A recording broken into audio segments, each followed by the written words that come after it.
Hello guys, this is your friend and we are back with a new fanfic. When Sasuke stepped into the brothel disguised as a bathhouse, an empty room greeted him. Not a single soul was in sight, and Sasuke wasn't quite sure what he was expecting, but the place being deserted was the worst possible outcome. It meant no traces, no answers, and Sasuke dreaded finding Sakura's trail end in this damned place.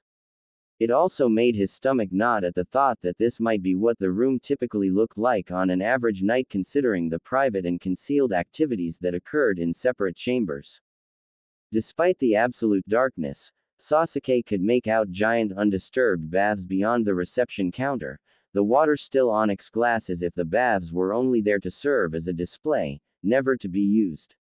And that's probably exactly what they were. A lie to disguise the truth of what this place actually was. Only Sasuke's Sharingan could make out the alcove, the inconspicuous hallway in the back that Sasuke crept toward in the shadows. His visual abilities revealed the outline of the door at the end of it, where someone without visual prowess might find nothing but a wall. Sasuke placed his fingertips against it to push on the barricade, not detecting any sort of seal or rigging to prevent it from opening. Sasuke wasn't surprised that this particular establishment housed regular citizens and not ninja. If ninja did inhabit the space, Sasuke figured that it was for a short, purposeful visit, not long-term residency. The door gave into his pressure and a faint light glowed through the opening as Sasuke silently slid the door until he had hairline's width to peer through. A group of women were the first thing Sasuke noticed, all gathered in the middle of the floor, some holding candles in various states of distress. Muffled, crying sounds reached his ears and Sasuke naturally found the dimly lit faces where the noises originated, paths of light reflecting tears striping their painted faces.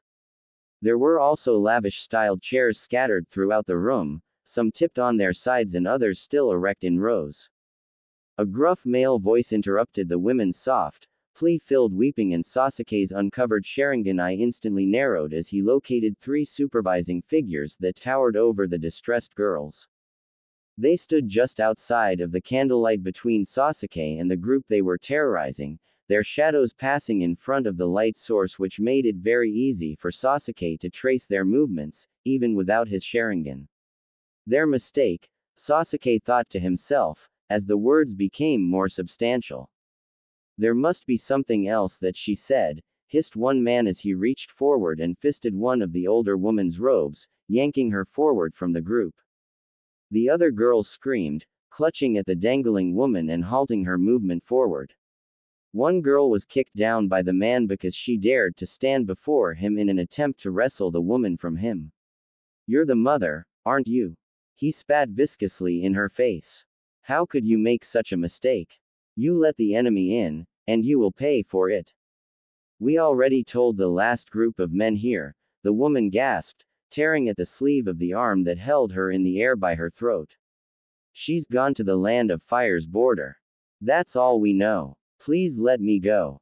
Where is on the border?" "We don't know," a fair-headed girl pleaded, crawling forward to the man's feet to look up imploringly into his shadowed face. That's all she said after she took the men away. "There must be more," another man spoke, coming forward to respond to the girl and glare up at the hanging woman, too. Sasuke waited, dampening his eagerness to intervene.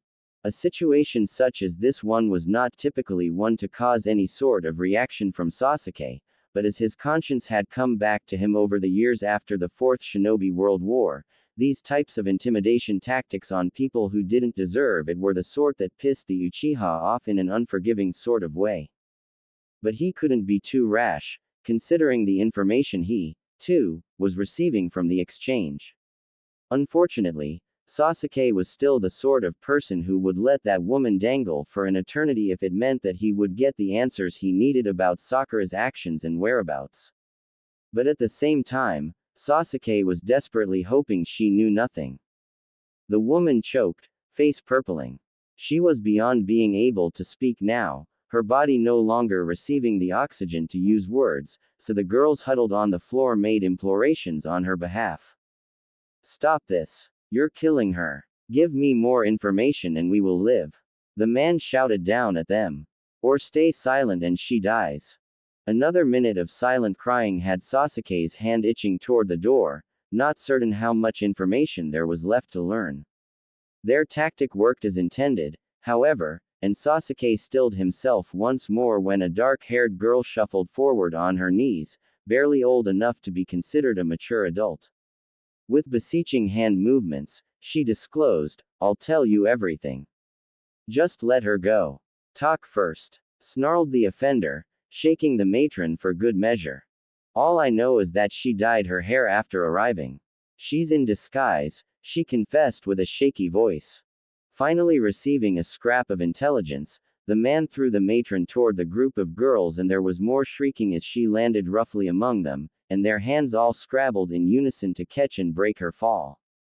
The matron coughed violently as color began to return to her face. And the man enticed the young girl to continue, leaning down to fist her dressing gown next. The young girl returned his gaze with a fire that wasn't there before. Now that she had replaced the matron's spot in the face of the zealot, she laced her next words with venom. "And," she murmured, "she's going to kill every single one of you bastards." There was a loud strike against flesh, but the sound was infinitesimal compared to the crack of lightning that suddenly struck and shook the ceiling above them. Everyone fell to the ground at the sound, covering their ears and crawling toward one another instinctively. Even the three men crouched in surprise, but they were the first to recover, casting their eyes about wildly. As the three extremists turned to assess the room's entrance, the door that separated them from the Uchiha was now fully open, the darkness of the hallway consuming all of Sasuke's person except for his unconcealed blood-red eye. When he stepped into the room, the three ninja prepared themselves to face the new threat, which was a mistake, because all three of them locked eyes with red and purple. Without a second of passing time, the three men fell back to their knees and their screams were positively delicious sounds as they succumbed to the horrors Sasuke had planned for them in his genjutsu. They would suffer and the chakra it cost the Uchiha to do was worth it based on their screaming alone. The girls scrambled to collect the candles they had dropped out of fear when the lightning had struck, each of them desperate to claim some light to reveal what monster had just stepped into the room with them. When the youngest girl successfully secured one, she brought it to her face only to reveal Sasuke's dark outline standing before her. When she looked up into his Sharingan, she dropped the candle once more. "The devil," she whispered, speaking the word as if doing so had sealed her fate. "He's finally come for me." Panicked gasps, crying, and prayers fabricated into existence around Sasuke as the other girls beheld the apparition of him for themselves, a phantom of black and red and purple delivering punishment to the three begging men now behind him. Sasuke crouched before the young, dark-haired girl, the very one who had revealed information about Sakura to the three anti-peace members, all of whom would soon not be able to remember anything but Sasuke's katana as it penetrated their bodies over and over. How fitting a description, Sasuke thought to himself as he remembered Itachi, whom the genjutsu he now used was modeled after, how devil-like the Uchiha clan became when they were set on protecting something they cared about. "Not for any of you," Sasuke responded coldly, wasting no time to reach for her terrified face over the flickering circumference of the discarded candlelight between their bodies. When he clutched her chin between his fingers, her eyes widened in fear, which was positively advantageous for the Uchiha as he peered through them to search her memories.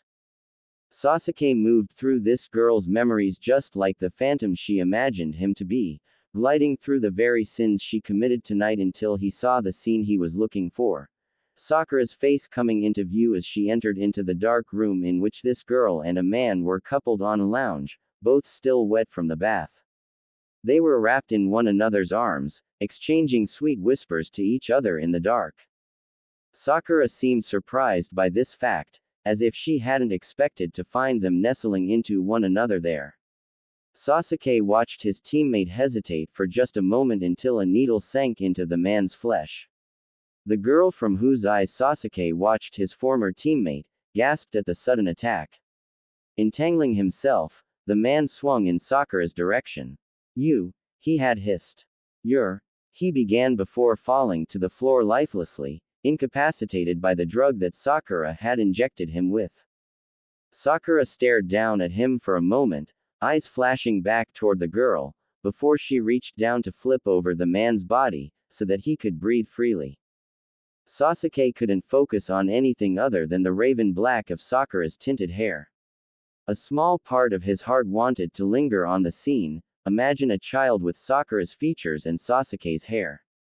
He fisted the emotions and shoved them back, resuming the memory. Hey, what are you doing? Screamed the girl, scrambling from the lounge onto the floor beside the man. I am sorry, Tabi. Sakura whispered, biting into her thumb and performing a summoning jutsu that Sasuke was too familiar with. Katsuyu, Sakura and the fifth Hokage's summoning familiar materialized into existence on the spot on the floor where Sakura had pressed her five-fingered seal. To Tabi's extreme horror, the slug, human-sized, began to encapsulate the man she desperately tried to shield away from the creature.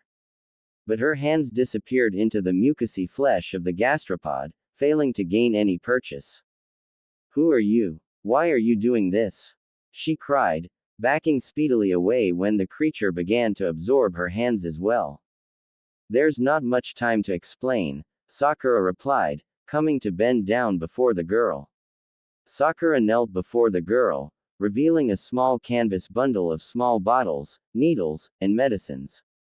I'm not really in this business as I made all of you believe. I'm a doctor and I only have a few minutes to help you. When Tabi said nothing else, just stared at Sakura in confusion, she asked carefully, do you suspect that you're pregnant?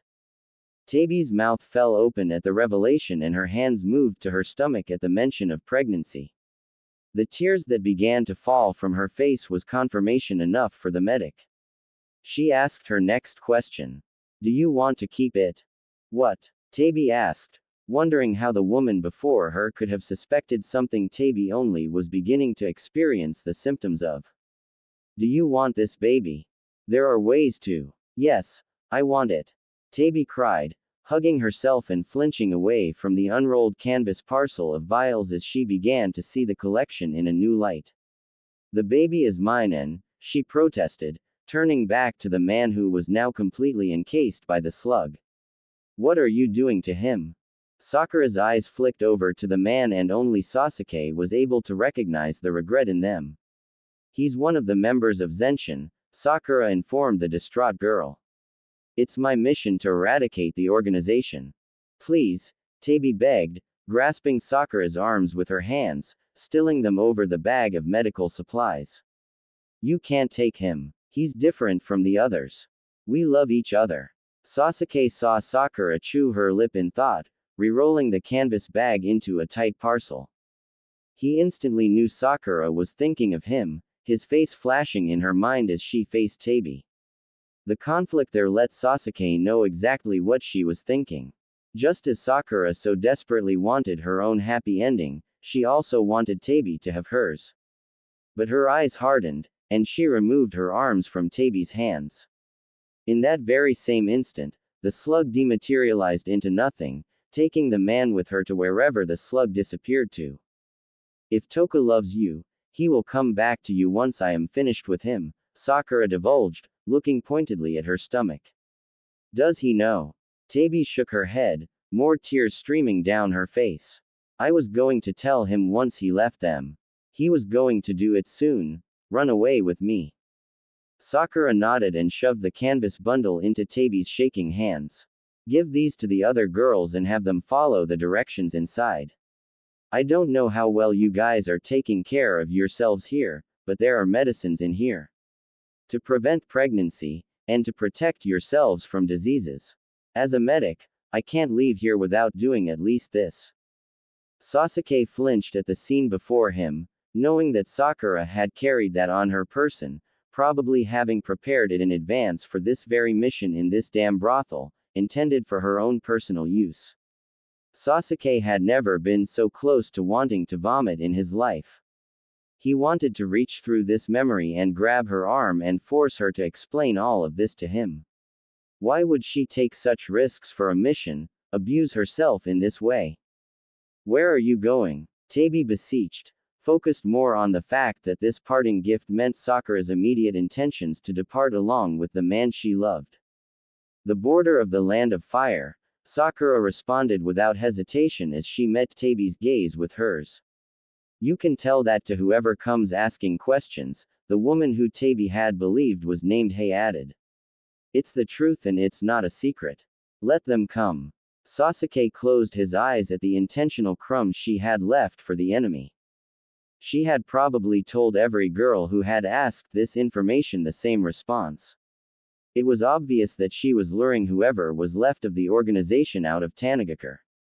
They had more of a personal vendetta against her now after her actions tonight and would definitely pursue, especially since they believed she was acting alone.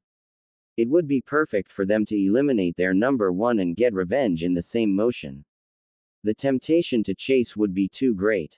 As Sakura stood and headed back for the door, she turned back to Tabi, who was still kneeling on the ground and clutching the bundle of medications to her stomach, shielding the small flutter of life that had started there.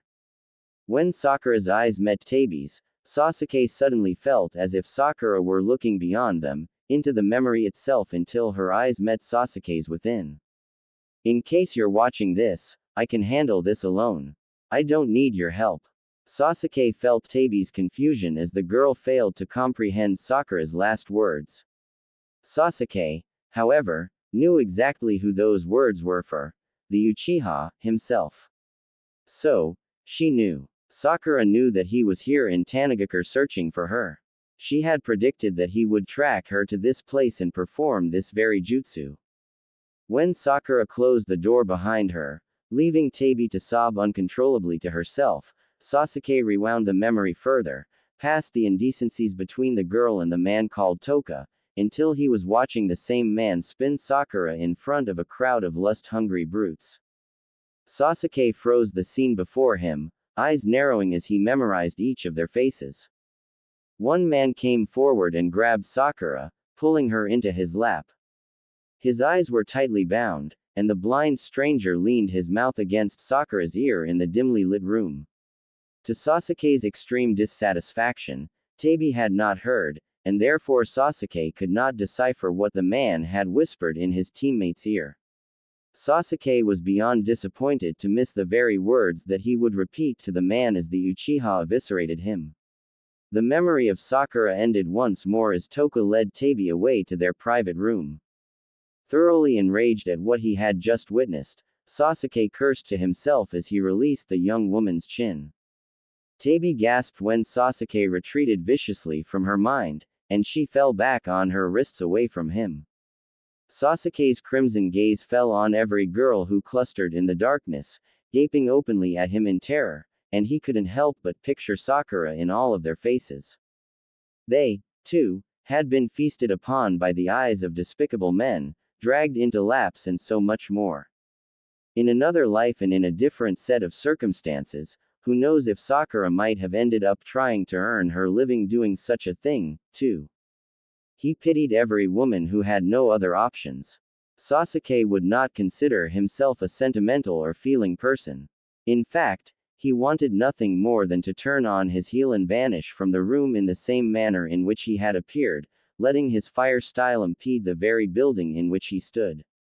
But he wavered, glancing down at the tiny swell of Tabi's malnourished stomach. With his Rinnegan, Sasuke could see the tiny orb of light there. It pulsed like a tiny, throbbing sun. Leaning fully into the devil character they believed him to be, Sasuke did something very much unlike himself. He took the time to say, "Leave this place and do not come back. Every single one of you." He turned back down to Tabi once more and said, "Your child deserves a peaceful world. The next generation does not need to suffer for the sins of their parents." And then Sasuke, like a demon specter made of shadows, turned and vanished back into the blackness of a hellish night. Dot. The downpour lasted long into the night and Sakura swore at her bad luck. Sakura had quickly snagged a set of clothing from one of the smaller ninjas that she had rendered unconscious back at the bathhouse. Even still, the man's clothes hung loosely on her thinner, angular frame, and Sakura had apologized to the palm-sized version of Katsuyu that clung to Sakura's skin at the slug's initial repulsion to the smell of the stranger's attire. Sakura hadn't had time to find her original set of clothing once her mission had begun. The tight-fitting robes from the bathhouse had been insufficiently insulated, so Sakura had tugged on one of the radical's dark pants, black jacket, and matching vest in the presence of one of the horrified girls without explanation as the girl watched Katsuyu absorb another person and whisk them away.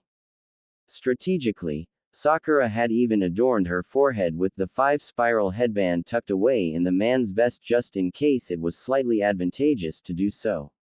Sakura had only seen the forehead protector twice before, but more recently caught a glimpse of it in the desert when Mako was thrown the identical headband for successfully kidnapping her.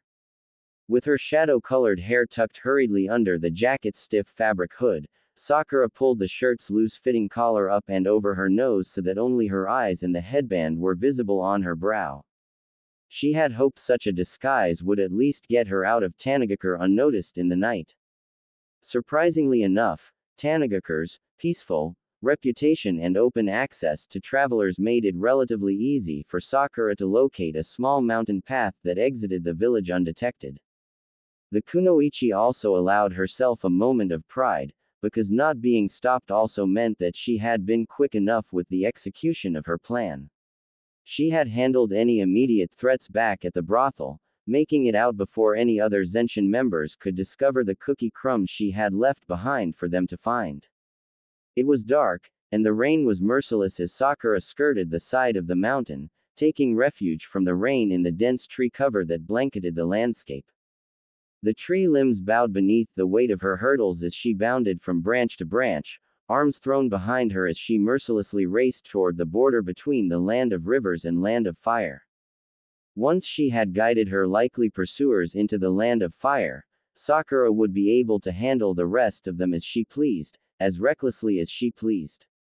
She would no longer have to worry about causing any catastrophes in Tanagakure that the leaf or the sand might have to take responsibility for. She had expected a pursuit. Mako had told Sakura that there were Zenshin members all throughout the shinobi world.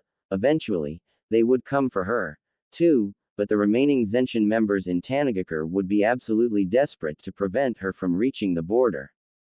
But what Sakura had not expected was the speed in which some of them had caught up with her. When Sakura had first picked up on the footfalls that those without the sharpened senses of a ninja wouldn't be able to distinguish beyond the crashing rain against the canopy above, Sakura had immediately halted her movements in the branches. Tucking her body tightly into the bough of a tree, she contemplated her options as the voices began to near her. Considering that it took Sasuke and Sakura 2 days of leisure travel to reach Tanagakure from Konoha, Sakura was predicting that it would likely take her a fraction of that time to reach the border, which was located much closer to Tanagakure than the leaf, at the speed in which she was traveling now. If her estimations were right, it would be essentially 6 hours, 4 of which had already transpired since her exit. Could she simply outrun them for another 2 hours? Maybe the solution was something simpler, something E-rank that Sakura hadn't used since her genin days. Sakura thought back to her interaction with the second man she had spoken with at the brothel, the clown of the group as Rugo had called him. Sakura's initial target who had asked Sakura questions, investigating if she were new. Sakura focused on his features as she performed a transformation. The transformation jutsu had its flaws, which is why it wasn't used too often, especially in the presence of experienced shinobi or those who could see chakra with a visual prowess like the Sharingan or Byakugan, or detect chakra signatures like the ninja, Karen.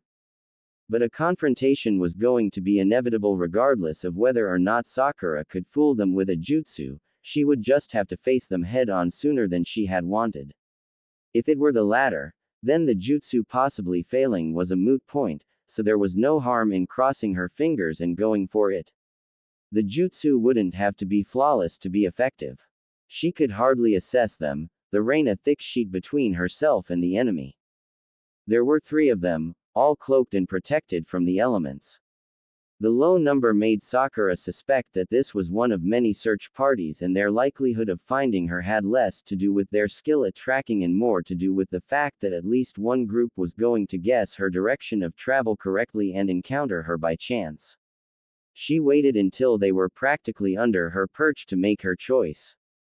Without a second more of hesitation, Sakura dropped several feet in front of them, shouting in a voice that had thickened into that obnoxiously loud tenor from the brothel. "I think she went this way." Sakura didn't wait to hear a response as she darted forward into the night. "Araki," came a woman's voice as she was the first to recognize the man who was Sakura's current disguise. The female immediately followed as she continued to shout after who she believed was her fellow Zenshin member. "Hurry!" Sakura screamed back in reply but did not slow her pace for them. One of the transformation jutsu's innate failings that made it unfavorable to use was that it was difficult to converse with others or perform other mental feats because a ninja had to pour a lot of focus into channeling chakra into maintaining the transformation. It's the very reason why a lot of transformations didn't last too long. Some people were better at executing it than others. It wasn't overly difficult for Sakura to engage in conversation while transformed, but she didn't know her enemy very well or their various jutsu and talents, so she decided to take advantage of the chase element of their interaction to avoid super close proximity. Like shadowed hounds that thought they had found one of their own kind, they pursued after Sakura, barking after her as their feet collided with the ground, thinking they were joining the hunt when in fact they were chasing the very goose they were after. "How do you know she went this way, Araki?" A male voice called up to her through the thundering rain, and Sakura barely made it out. "She's making a run for the Leaf Village, but we have to catch her before she gets too far over the border." Sakura called back with the same arrogant confidence Araki had spoken to her at the brothel. "How did you escape? Weren't you with the others at the bathhouse? What happened to them?" The woman's voice called out again, firing questions off faster than the rain could fall from the sky, and maybe Sasuke had started to rub off on Sakura the past couple of months, but the relentless inquiries were beginning to annoy her. Sakura didn't know if she should even attempt to respond. She knew very little about Araki's personality, other than the fact that he was loud, bold, and talked incessantly as well. But Sakura was not comfortable sustaining an unrehearsed act for long segments, and was unsure exactly what types of ridiculous comments were normal for the man. A little too late, Sakura wondered if Rugo or Toka would have been a better choice to impersonate with their various stoicism in comparison to Ataki. Their seriousness would have suited Sakura's current circumstances better. As a side note to rationalize her choice, Sakura wasn't too sure about how Rugo's blindness affected his abilities, and Sakura naturally wanted to steer clear of casting Toka in more of a negative light in case he really was trying to cut ties with Zenshin as Tabi had claimed. "We have to move faster." Sakura deflected, pretending not to hear them as she bounded further ahead of them to create a safer distance between them. Sakura relentlessly pushed them forward, a shadow before them that they could barely distinguish as it was. She was desperately clinging to the transformation even as she strategically considered her next move. Sakura had crossed the river she and Sasuke had camped on their second night of traveling together hours ago. She was only minutes away from the border now. For the most part, Sakura had chosen to stick to the same remote path she and Sasuke had taken from Konoha because it was the most recent in her memory, and it was a small miracle she wasn't getting the four of them completely lost in this starless monsoon. At some point over the past hour, she dissected from that trail, traveling northwest for the plains she remembered passing through during a mission with Kakashi, Naruto, and Sai. The forest thinned as Sakura neared the space between forests, the sizable meadow surrounded by rocky plateaus like the very mountain the leaf was built up against. Seeing such a familiar forested landscape, Sakura could have wept in relief. Her lungs shuddered from the relentlessness of her breathing and her legs practically felt numb and cold from the freezing rain, but the pain was absolutely minuscule in comparison to the absolute thrill she felt in her bones when she took her first step across an imaginary line only a ninja who had crossed it multiple times would remember even in the hours just before sunrise. She stumbled to a stop in the knee-high grass, wading through ankle-deep flood waters, steeling herself for what was to come. As much as she wanted to fall to her knees, tilt her head up to face the rain, and not get back up, she couldn't quit yet. The three ninja following her burst from the trees behind, lurching to a halt when they realized their front runner had finally stopped. "Did you find her?" one called out to her, but Sakura didn't answer as she turned to face them. Sensing a change, one of the ninja suddenly stopped in his tracks and held his arm out to halt the others. "Araki?" he asked, preventing his team from moving any further toward her as she stood unmoving and waiting for them. Sakura wasn't intending to suddenly act so predatory, her shift in nature causing them to hesitate like all prey before a hunter, but she was just so tired of pretending. She let the transformation fall away and the girl in the group gasped. Sakura could still sense their confusion, and their assessments of her outfit and headband that mirrored their own was almost painful to watch. Deciding that the charade was truly well and over, Sakura relieved them of their nervous bewilderment. "Unfortunately, no," she called back, talking loudly to reach them through the persistent deluge around them. "I was wondering why he was being so quiet," one of the male voices answered, pushing forward to stand in front of his teammates. "It's her. The Haruno girl. She's in disguise." Sakura could hear the girl gasp again before she grabbed onto the man's arm fearfully to pause his advance.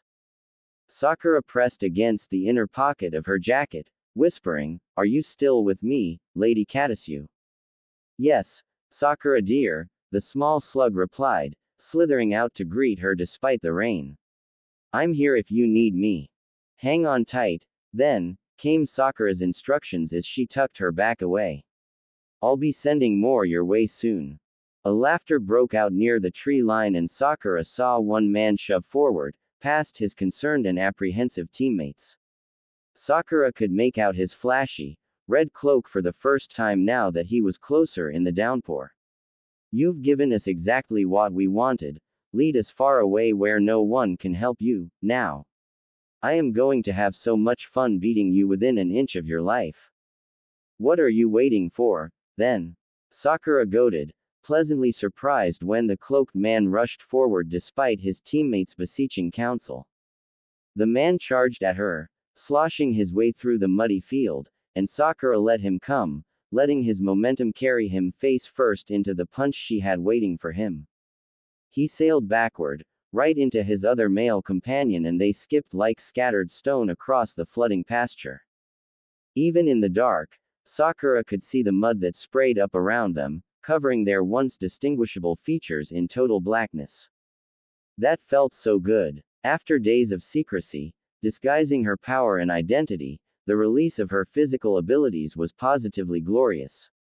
Sakura didn't have a ton of chakra left at her disposal after her repetitive use of the summoning technique, but she had the adequate amount remaining in order to take care of these three and anyone who decided to show up later. The girl, who had avoided the collision, came for Sakura next, and as she neared, Sakura was able to finally get a decent look at her. Her hair was white beneath her black cloak's cowl and her brow was adorned with the anti-peace symbol.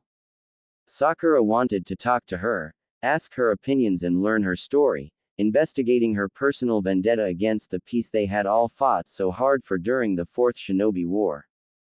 The girl quickly began to form the signs for a fire release and Sakura's eyes widened as the heavy rain suddenly steamed around her as it hit the girl's body and hissed into hot air. When the floodwaters pooled at Sakura's feet began to bubble, Sakura cursed as she jumped back and into the air to avoid the boiling water below. At first, Sakura feared that the girl might have the boil release Kekkei Genkai, a transformation of water and fire nature energies, but as Sakura began to descend from her fall, the girl met her in the air, and Sakura soon realized that she had a unique fire release that allowed her to direct heat from pinpoints on her body. Sakura's shielding kick that made contact with the girl's stomach was instantly scorched through her boot from having touched her, and Sakura hissed. Die! The ninja screamed, grabbing onto Sakura's calf muscle with both burning hands and swinging her right into the arms of her knife-wielding companion. But Sakura gripped the man's arms and simultaneously kicked against the girl's stomach, deeper into her magma flesh, gritting her teeth at the pain, but directing her immense strength into the blow. The girl went sailing into the trees just as the red-coated man had done seconds before this second confrontation. Using the same momentum, Sakura swung up and over her captor's shoulders, slipping easily from his grasp. She landed behind him, a dark-haired, broad-shouldered man with silver pupil-less irises that reminded Sakura of the Cage. She saw these eyes clearly despite the darkness, and the mud smeared across his face practically made them glow. The ninja turned on his heel to intercept her next blow, his knife catching her cheek just before he also received the brunt force of her physical strength. Sakura could feel the water around her already tenderized ankle start to boil again, and Sakura swore, locating the girl with her eyes. Sakura had to admit that this girl was quite literally making it impossible to remain standing on her own 2 feet.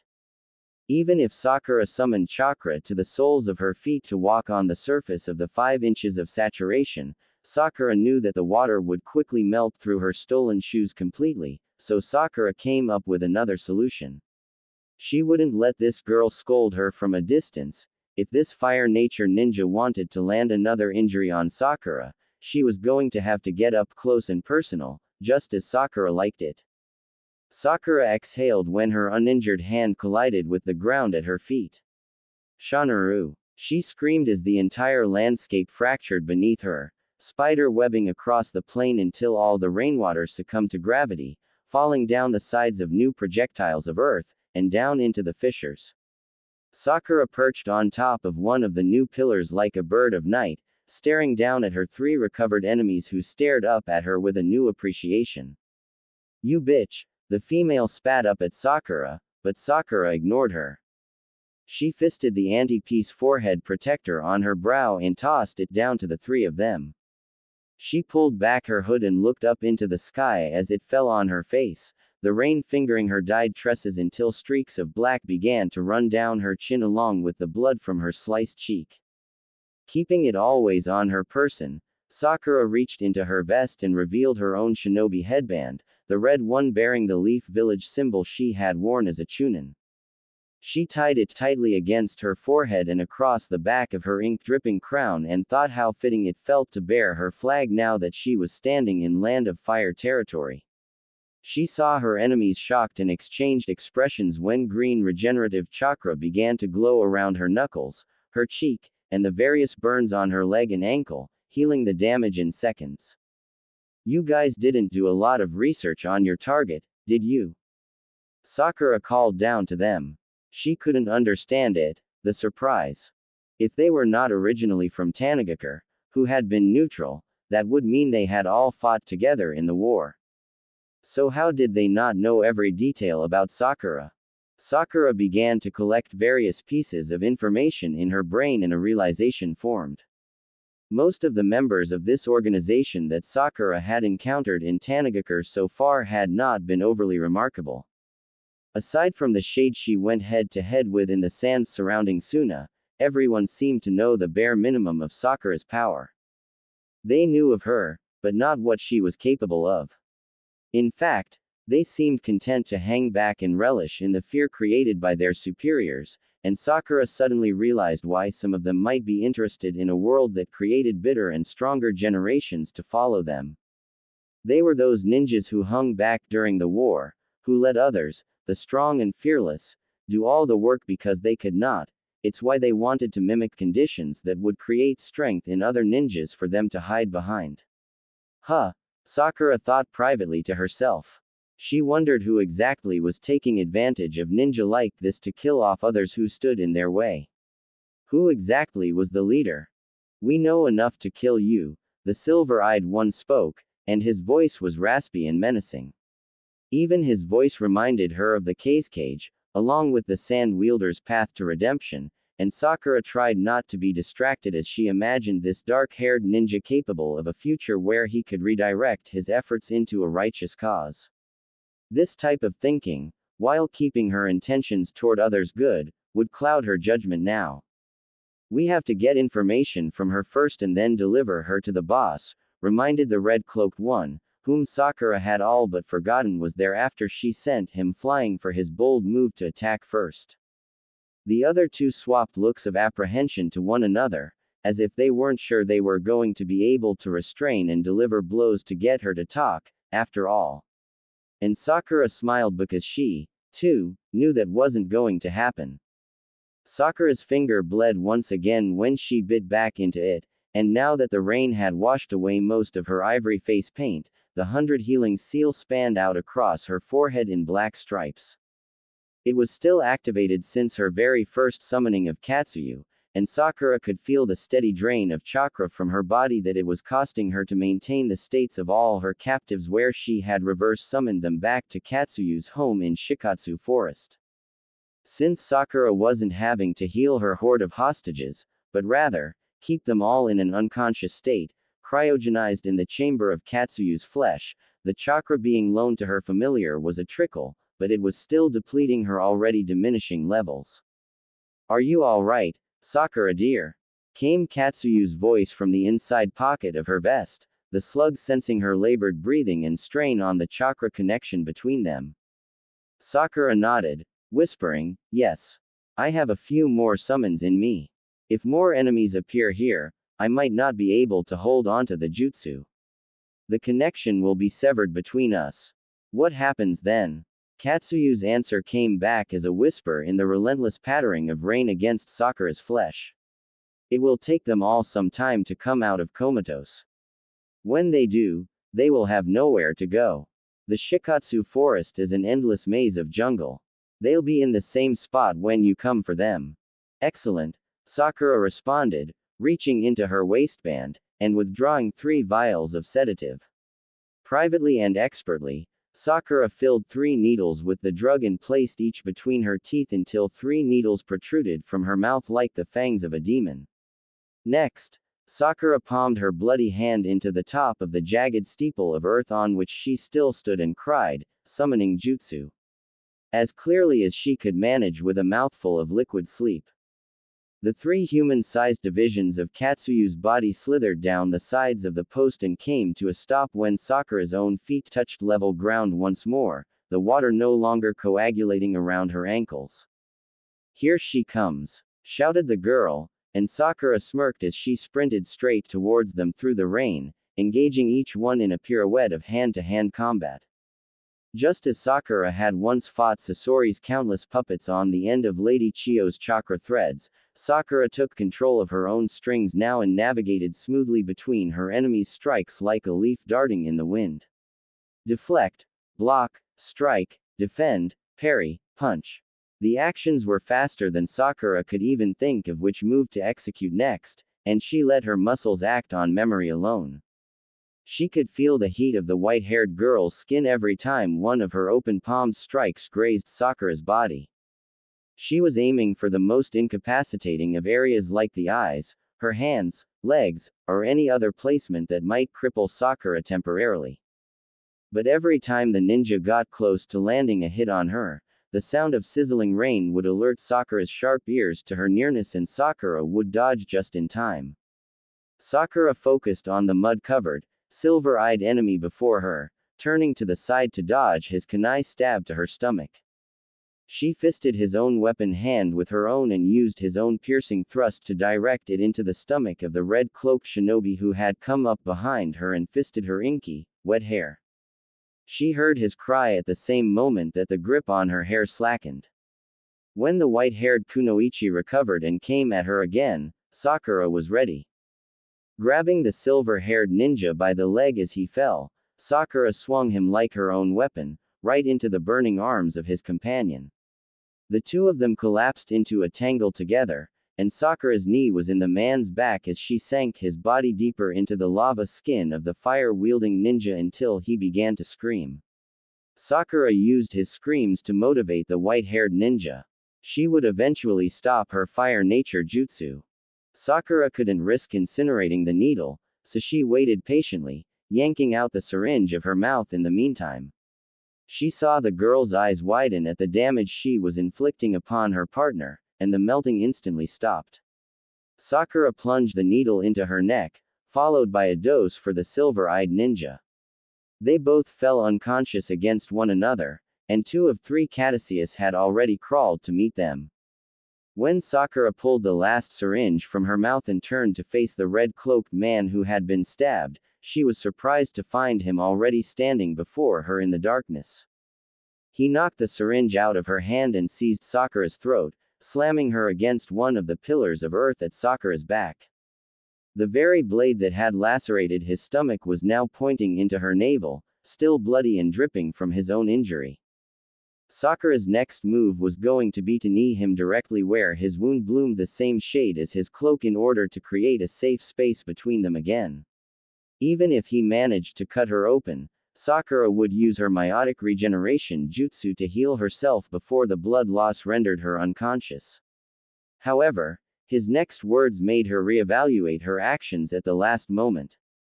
When Mozai finally has his way with you, I'm going to enjoy every minute of it, he snarled as he pinned her body with his. The knife in his hand dug into her flesh with every word and Sakura hissed at the sudden pain. As she reached up to push against his hold on her throat, she choked out, "Who's Mozai? Is he your boss?" She pretended to weaken at his hold. She needed to keep him talking and feeding her the information she wanted. "Someone who will do a lot worse to you than I'm about to do." His knife suddenly pulled away from her and began to snake up Sakura's clothing, cutting a trail of blood up her bare stomach. She gritted her teeth against the pain, holding back the instinct to break the wrist around her throat. If Sakura could just get him back on the topic of her choice. He's nothing without his henchmen. Didn't you want to know what happened to the others? She strained to ask next, spluttering the words, trying to regain his attention. He laughed, a cruel, wicked laugh that reminded Sakura of the deranged Orochimaru. It was the sort of laugh that alerted her to his madness, the deeper and more dangerous kind of madness that a medic such as herself was easily able to recognize no matter how hard one tried to hide it. He knows where you've run off to, and we will find the others soon enough now that I know your pets have taken them. He pushed harder against her throat and despite her efforts to remain calm and focus, Sakura's vision still blackened from the lack of oxygen and her grip on him tightened. At that moment, Sakura barely even felt Kagaya's small body drop from her clothing. With her squinting eyes, Sakura witnessed the small slug make a dash for the syringe that Sakura had dropped earlier. At the same time, she realized that Katsuyu knew that it was their last dose of sedative and the slug wanted to either protect or retrieve it for Sakura. The rain was still coming down so hard, a shower soaking every inch of Sakura's newly exposed stomach. It made the knife he was ghosting her skin wet and slick as it bounced against her skin, causing nicks and superficial lacerations where it touched. Sakura couldn't tell if she was only feeling the rain, or the trickling of her own blood. Was it pooling at her feet with the man's own colors of red? "But he won't mind if I have my fun with you first before he gets here," came his thickened voice as he placed the hilt of his kunai between his teeth and replaced the pressure against her stomach with his fingers. They caressed her abdomen, smearing the blood there. Sakura realized at this moment that the game of holding back for information was over. But before she could act, break his hold on her, and shove him away from her, Sakura's stomach dropped as her vision came to focus over the man's shoulder at the shadow that stood there in the rain, red eyes flashing as he unsheathed his katana. The rain rendered him nearly invisible in the dark and Sakura sucked in a breath of alarm. "You're going to die if you don't let go," came Sakura's hurried warning to the man still inching his hand up her shirt. The vice on Sakura's throat instantly slackened when a blade came across the man's throat, not hesitating to sunder the man's head from his shoulders. Before the damage was inflicted, Sakura's hand shot out and grabbed Sasuke's katana just in time, the bite of the blade sliding against the palm of her hand until she stopped its movement completely with her grip. She fisted the quaking blade, and it was immediately abandoned. Sakura was powerless to stop what happened next. In the very next second, the man was thrown from her, catapulted near across the field as Sasuke pivoted to ram his fist into the side of the man's face.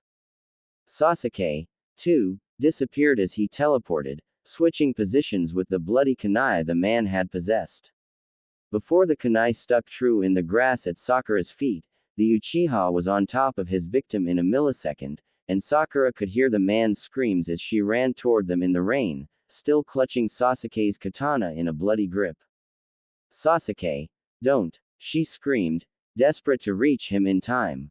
Sakura soon realized that the distance the man had been sent wasn't just a coincidence. It served two purposes: to deliver a harder impact, and to generate enough space from Sakura to give Sasuke the extra second of time to exact whatever revenge he had in mind. The kunoichi spared 1 minute to find Katsuyu, a bright pinpoint of white in the overwhelming darkness. Beneath the slug lay the last injection of sedative, and she scooped them both up. Follow me, she instructed the last of the 3 summonings of Katsuyu's body. The screaming was Sakura's only compass in the storm, guiding her to the source of the brutalization. When she finally neared them, 2 dark obscurities in the night, Sasuke was fisting both of the man's hands with his single grasp. The black flames of Amaterasu were already ravishing the bones of his 10 fingers. You seem awfully fond of these hands of yours, Sasuke sneered. Let's begin here, shall we? The flames spread to the man's palms and then his wrists, a drawn-out creeping of flickering black that couldn't be anything other than an intentional deliberateness, to maximize the pain of it. The red-cloaked ninja's screams were louder than any suffering Sakura had ever heard. The kunoichi could see the smirk on Sasuke's face as she finally came around to face him, and her stomach turned to ice. Even his words delivered a blow to her heart in a familiar way. It was like the Chunin exams. The ferocity, the visible fury rolling off of him in waves, the embracing of inner darkness. Sakura had only ever seen Sasuke resort to methods of torture a few times in her life, and the sight struck such fear into her heart. Don't you see? She thought to herself at the terrifying vision of the Uchiha stooped over the scorching man. Don't you see what the price of his love will be? Sasuke, stop.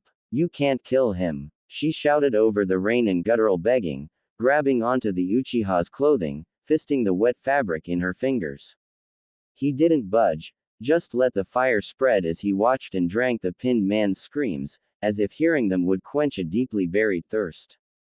When Sakura's immense strength lifted Sasuke to his feet and pulled him away from the man, Sasuke's leer twisted into a frown and a different sort of fury filled his eyes.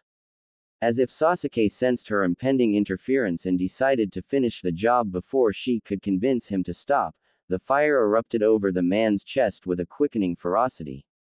At his resolve, Sakura panicked, making Sasuke look at her with 2 palms to his face. His dead eyes found her, and he spat a response to her previous demand: he doesn't get to live.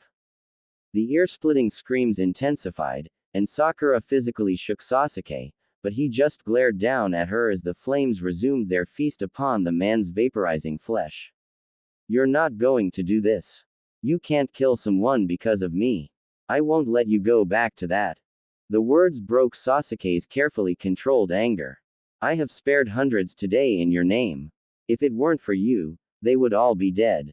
One of them can die, and it's going to be him. This isn't who you are anymore. Sakura shouted, willing her words into a truthful existence.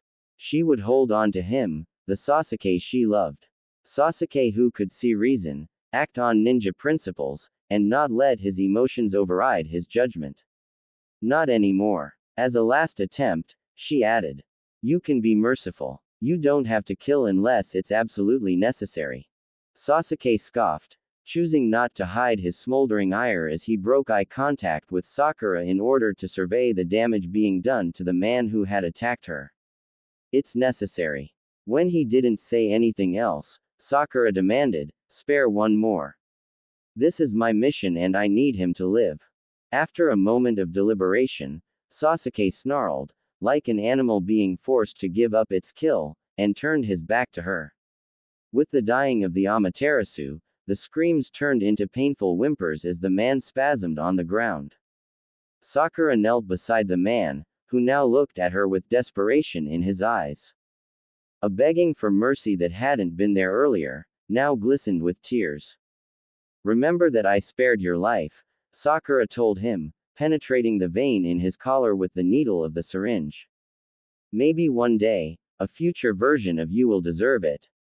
The man's eyelids fell, and even in his unconsciousness, Sakura could sense the relief that came with oblivion. The third slug had appeared by her side, and Sakura watched as Lady Katsuyu began channeling Sakura's chakra in order to heal the man's injuries. They were deep, penetrating wounds that would require intensive medical treatment. The draw on Sakura's reserves zapped her, real fatigue coming over her now. "I can't hold the summoning," Sakura relayed to the two Katsuyus, one small and gliding over Sakura's shoulder, the other encapsulating the injured man as the creature healed his injuries. She was the first to vanish, just like all those summoned before. "Don't worry about me," came Katsuyu's small reassuring voice. "I can handle the rest until you arrive. Will you be okay?" Sakura nodded. "Yes. Thank you, Lady Katsuyu." With the last of the jutsu released, Sakura exhaled a sigh of relief as the drain on her chakra reserves lessened. She caught her breath, sitting in the muddy grass for a moment. When she turned to Sasuke, he was standing over her, silently brooding with an emotionless mask slipped back into place. Sakura wanted to yell at him for his recklessness. For interfering when she was more than capable of handling this herself.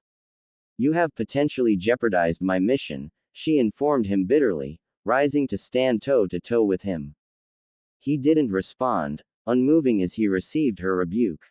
Even the rain hailed down on them harder if that were even possible.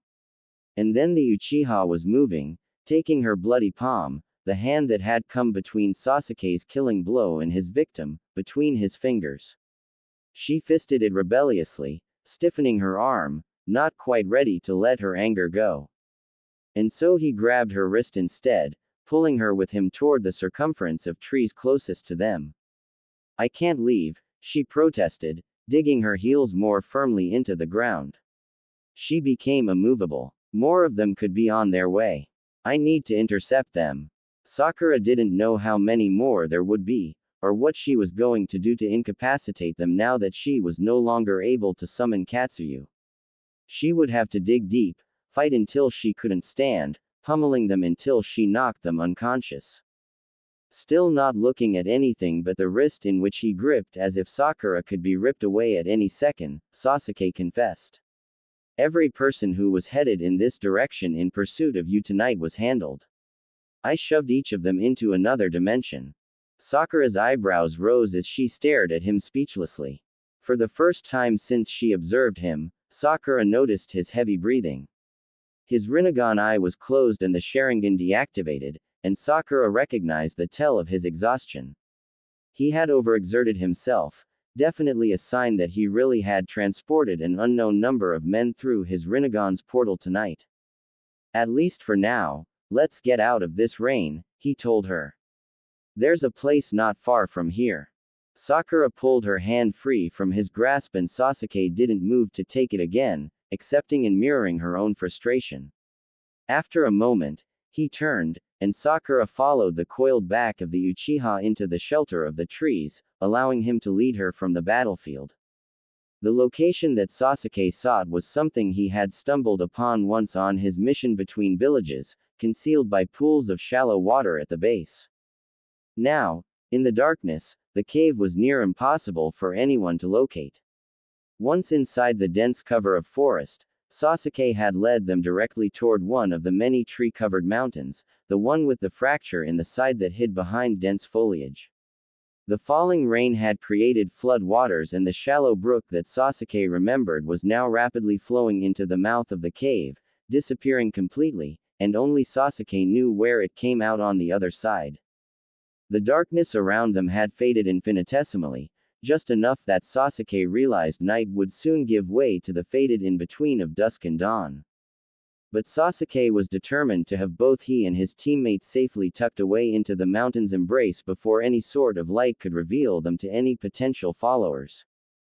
Sasuke was fairly confident that there weren't any left in the near vicinity that he hadn't already dealt with, but he wasn't going to take the chance anyway, not with both he and Sakura's depleted chakra levels. And so, he jumped into the rushing waters that had turned into a lapping stream, a tongue snaking out from the sideways mouth of the cave. "What are you doing?" Sakura whispered loudly over the roaring sounds of the water, and Sasuke could sense her reluctance to follow his lead, most likely not wanting to subject herself to any further waterlogging. "It's a cave," he informed her, digging his feet deeply into the rocky bed beneath his feet, stretching his arm up to offer her assistance, which she immediately denied to Sasuke's extreme annoyance. Fine, he thought to himself. He was fine with her indignation because he was just as pissed off as she was. "We are going to have to swim through the entrance to get inside, so there's no point to waste chakra trying to walk on it just yet." As Sakura slid into the black water, tightening her eyes at the shock of cold, the stream swelled up to her chest, pushing her tired body toward him in a jerk before her feet finally reached the bottom. "A cave. Won't it be flooded?" "No," he answered. "Not dangerously so, at least." He offered no further explanation before allowing the pull of the water to guide him the rest of the way to the entrance. Just before committing himself to the dark fissure in the mountain's side, the open grin of the cave, Sasuke turned and grabbed Sakura's uninjured hand and lifted her arm straight up above her head. "The ceiling will lower. Keep your arm extended so you know when you must go all the way underwater. I'll be in front of you, so stay close." Sakura's eyes widened at this revelation before frowning at his command, and when Sasuke realized his teammate's unbending anger towards him was going to prevent her from asking him any questions, Sasuke pushed forward into the all-consuming blackness. The rumble of the water draining into the crevices of the cave was deafening and almost more distracting than the coolness of the water itself, and Sasuke took a minute to be grateful that they were in the dregs of late summer, otherwise they would be wading in critically low temperatures. The narrow entrance scuffed against Sasuke's single palm as he dragged it along the side of the craggy tunnel. He could hear Sakura's quick breathing behind him as she followed him, staying close enough where their bodies still brushed one another occasionally. When his fingers brushed against the ceiling, Sasuke turned back to Sakura, who had been following him in silence for the last 15 minutes. They bumped together in the dark and Sakura brushed his side with her hand. It was terrifying and disorienting, how unreliable it felt to be this cut off from light. And yet, not even the darkness could dim her presence to Sasuke, that hyper-awareness he had for her wherever she was in a room, even if he didn't know she would be there. His eyes would find her, his body would move in her direction, his soul would reach out as if hers were doing the same. He didn't need the daylight to see her. "This is the narrowest part," he told her emotionlessly, preparing her for the dive that was to come. "It opens back up in about 10 meters. Just hold your breath and keep swimming." She didn't respond, only continued to breathe raggedly in exhaustion. Even though he was angry, so damn angry with her, that he too, only wanted to give her a stony silence in return, his concern for her in this situation overrode all of that. "Did you hear me?" he hissed in frustrated urgency, and Sakura's echoing, emotionless, "yes," was the only confirmation he needed before he inhaled sharply, filling his lungs to capacity, and diving. The vacuum of the current was stronger than Sasuke had anticipated as he felt forward with his arm. Water relentlessly pushed him forward and his knee met a sharp rock, and he grunted underwater as he pushed off of it, hoping Sakura's smaller frame would avoid her any collisions. His lungs began to burn just when his fingers grasped for the ceiling and found it open. He took a huge gulp of air as he met the surface and immediately ducked back under, waiting in nervous anticipation before Sakura's outstretched hand collided with him and he pulled her up with him. Her gasp of air, evidence of her safety, was just as relieving as Sasuke's own inhaled breath. His body needed it just as much to keep going. "There's a drop," Sasuke spoke quickly, the water still relentlessly tugging their bodies forward toward the cliff-like edge. He remembered standing at once as he looked down at the chasm below with a fireball sailing down to meet the bottom. Now, he only had memory and darkness to rely on in order to spare his chakra. Sasuke held Sakura's body to him as they drifted. His stubborn pink-haired partner resisted his hold initially until his words registered, and he felt her arms cling tightly in response to his shoulders. With the standstill between them, Sasuke only had a second to hold her before they were free-falling. Sasuke fell back first over the drop, tucking Sakura tight against him, before spinning the both of them until his feet hit the surface of the lake below. He landed lightly despite the force of gravity from such a height, his weight distributing easily across the water as he pushed against it with his waning chakra. "Can you stay?" he began to ask Sakura, but she pulled away from him as soon as they landed, finding her own chakra-enhanced footing. "I can take care of myself," she reminded him, walking forward in the darkness as if she were the one who knew where to go.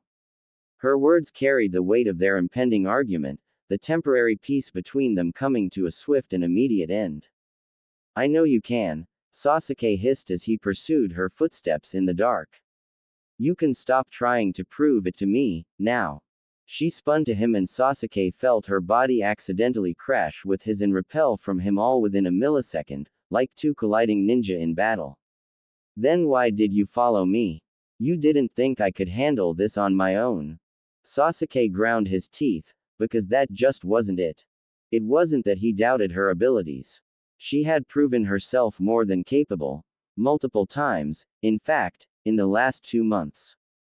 During her most recent encounter with the anti-peace members in the desert after Mako had kidnapped her, Sasuke had arrived post-battle, the pieces of Sakura's aftermath scattered among the sand like inconsequential annoyances.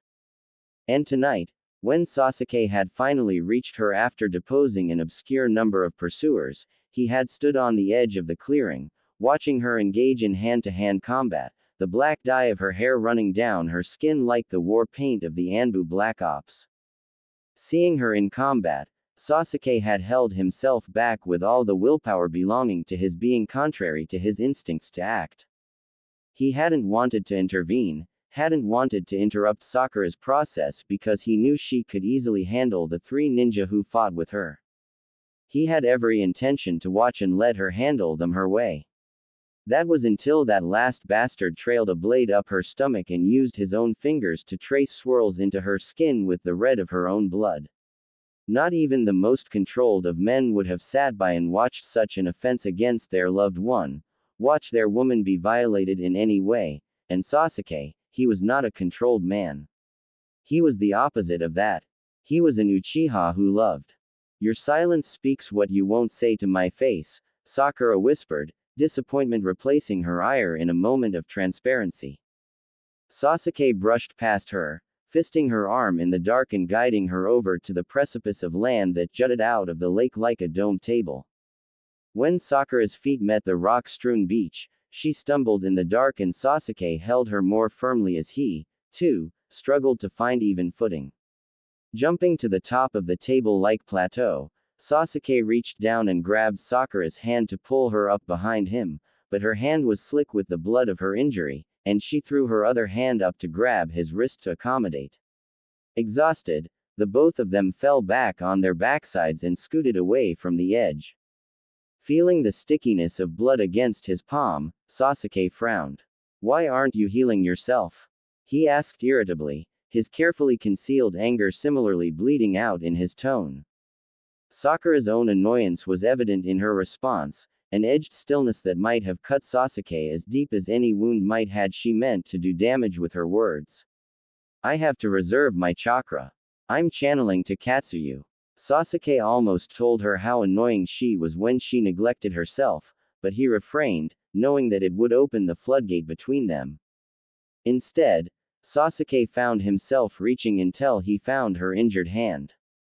He pulled at Sakura's resisting palm until he held it out between them, a restorative green globe beginning to radiate from his own hand.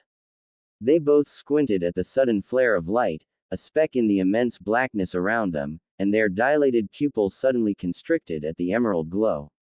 The circumference of light was no larger than that of a candle, and the roaring cave swallowed the light hungrily beyond their bodies. Sakura fisted her hand and looked away from him. Leave it. Save what little chakra you have left. Sasuke ignored the command, and his irritation momentarily faltered at the redness in her eyes that he could see over the dome of light between them, the tears she held back there. She was desperately trying not to cry at the misunderstanding of Sasuke not having faith in her regardless of his previous reassurances. It has nothing to do with doubting you, he whispered, answering her question from moments ago. He tried his best to conceal his anger with her, but every word still came out sounding clipped, sounding cross. You can tell me to stay away. You can trick me and leave me without chakra. You can leave me a damn goodbye letter telling me you love me in case you die. Sakura sucked in a breath as her skin slowly knitted back together, sewn with the needle of Sasuke's chakra. You could be the strongest ninja in the shinobi world, but I am still going to go after you, Sakura. But you have your own mission, the Otsutsuki race, she began as Sasuke's hand released her palm, moving down along her arm until he was pulling the fabric of her shirt up and away from the assaulting crooked line of the cut to her flesh. She sucked in a breath when he did so, reacting more so to his touch than the pain of it. She leaned back onto her arms as he hovered his glowing chakra across her abdomen. Sasuke's white-hot anger returned just looking at the damage, and he took a steadying breath as he passed his glowing palm along the gash. When his chakra met her injury, Sakura stopped speaking altogether as she inhaled a sharp gasp of pain. Can wait their turn, Sasuke finished for her. I still have time to hunt them down. Your enemies are also mine. Just like I told you back in the Sand Village, I can help you take care of these guys first. The words were edged, punishing, even though he knew that he had absolutely no right to emphasize those words after years of rejecting her offer to help him with his goals. But he was trying, wasn't he? Sasuke had let her come with him. He had let her help him just as she had wanted. But she didn't want it to go both ways. Or was it that Sakura didn't believe that Sasuke wanted it to go both ways? What would they be able to accomplish as a unified force if they stopped this tug of war between each other of whose enemies were whose and what missions were hers or his? Sakura's eyes found him in the dimming light, and she finally pushed his hand away. He knew that she was probably thinking along the same lines, and this was confirmed for him when she whispered. How does it feel to be left behind? Her voice was thick with emotion. If it weren't so dark, he might have seen tears prick her eyes. He internally winced, but leveled a scowl at her, a flame she could no longer see returning to his eyes. He bit back the various answers that came to his mouth unbidden. Tortious. Like the hell I deserve. Like I couldn't fucking breath every second we were separated. Like the relentless stomach-turning fire of panic, vengeance, and loss all at once.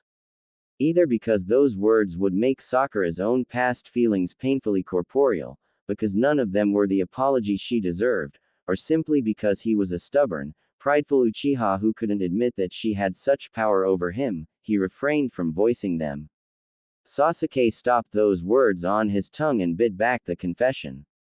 Standing, the Uchiha jumped down off the giant stone jutting from the side of the cave and retreated back down the bank and onto the lake's surface. I'll be back in a moment, he announced to her. Stay here.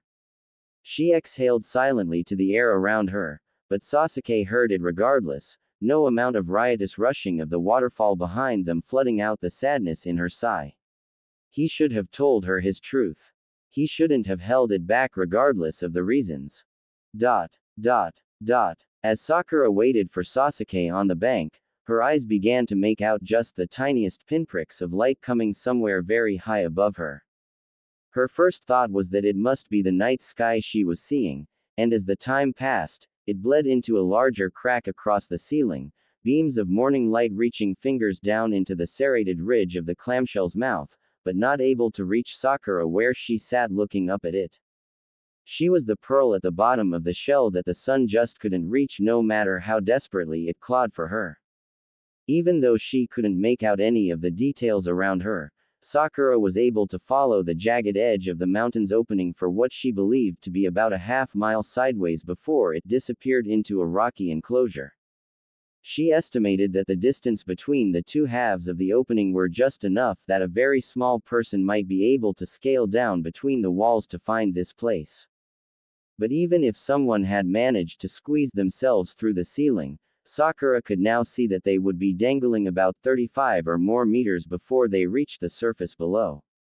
It honestly astonished her that Sasuke knew this place so well, but she also understood him to be an individual who traveled to places and dimensions where no other human feet could ever touch. After about 30 minutes of shivering in the same spot and tapping her feet in frustration at Sasuke's absence, the annoyance turning to fear as the time lengthened, Sakura stood and began to strip her clothing. Firstly, she removed her headband, the water-saturated, black coat, and pants until she was in her water-slicked shirt that hung off her and hid her thighs.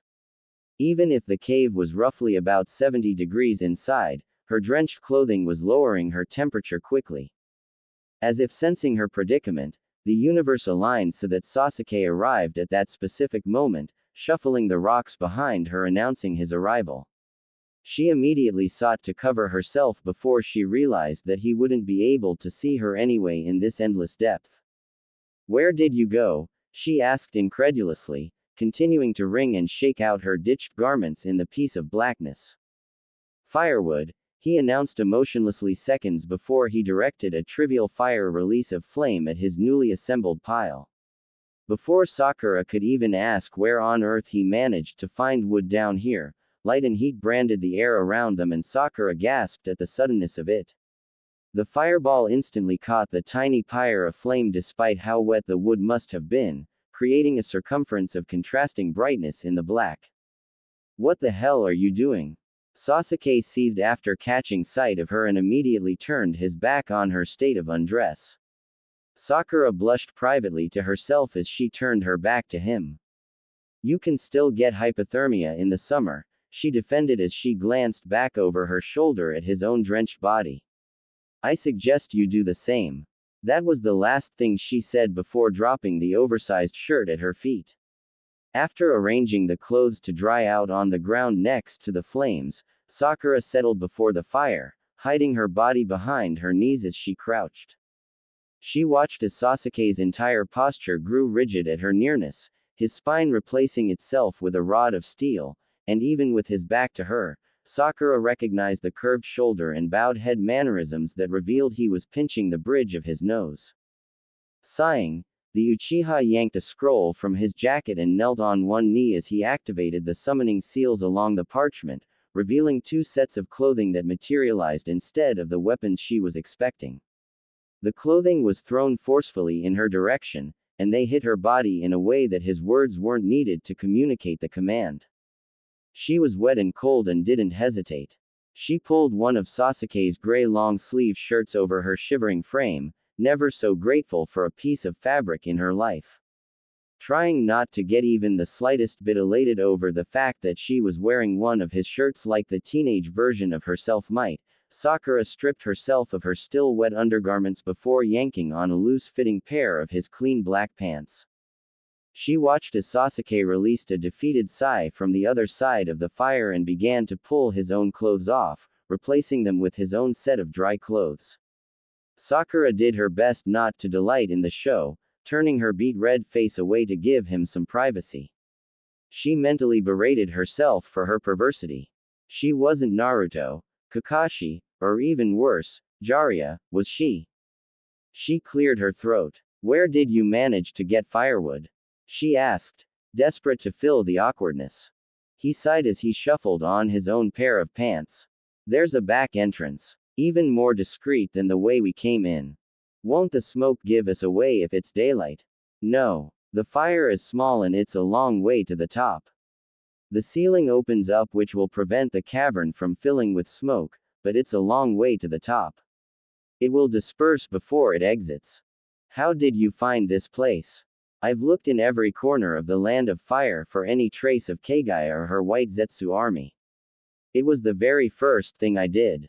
Sakura's heart panged, knowing he had been so close, sleeping nightly in the land of fire during that first year away from home after the war when she longed for him the most, when they had just gotten him back.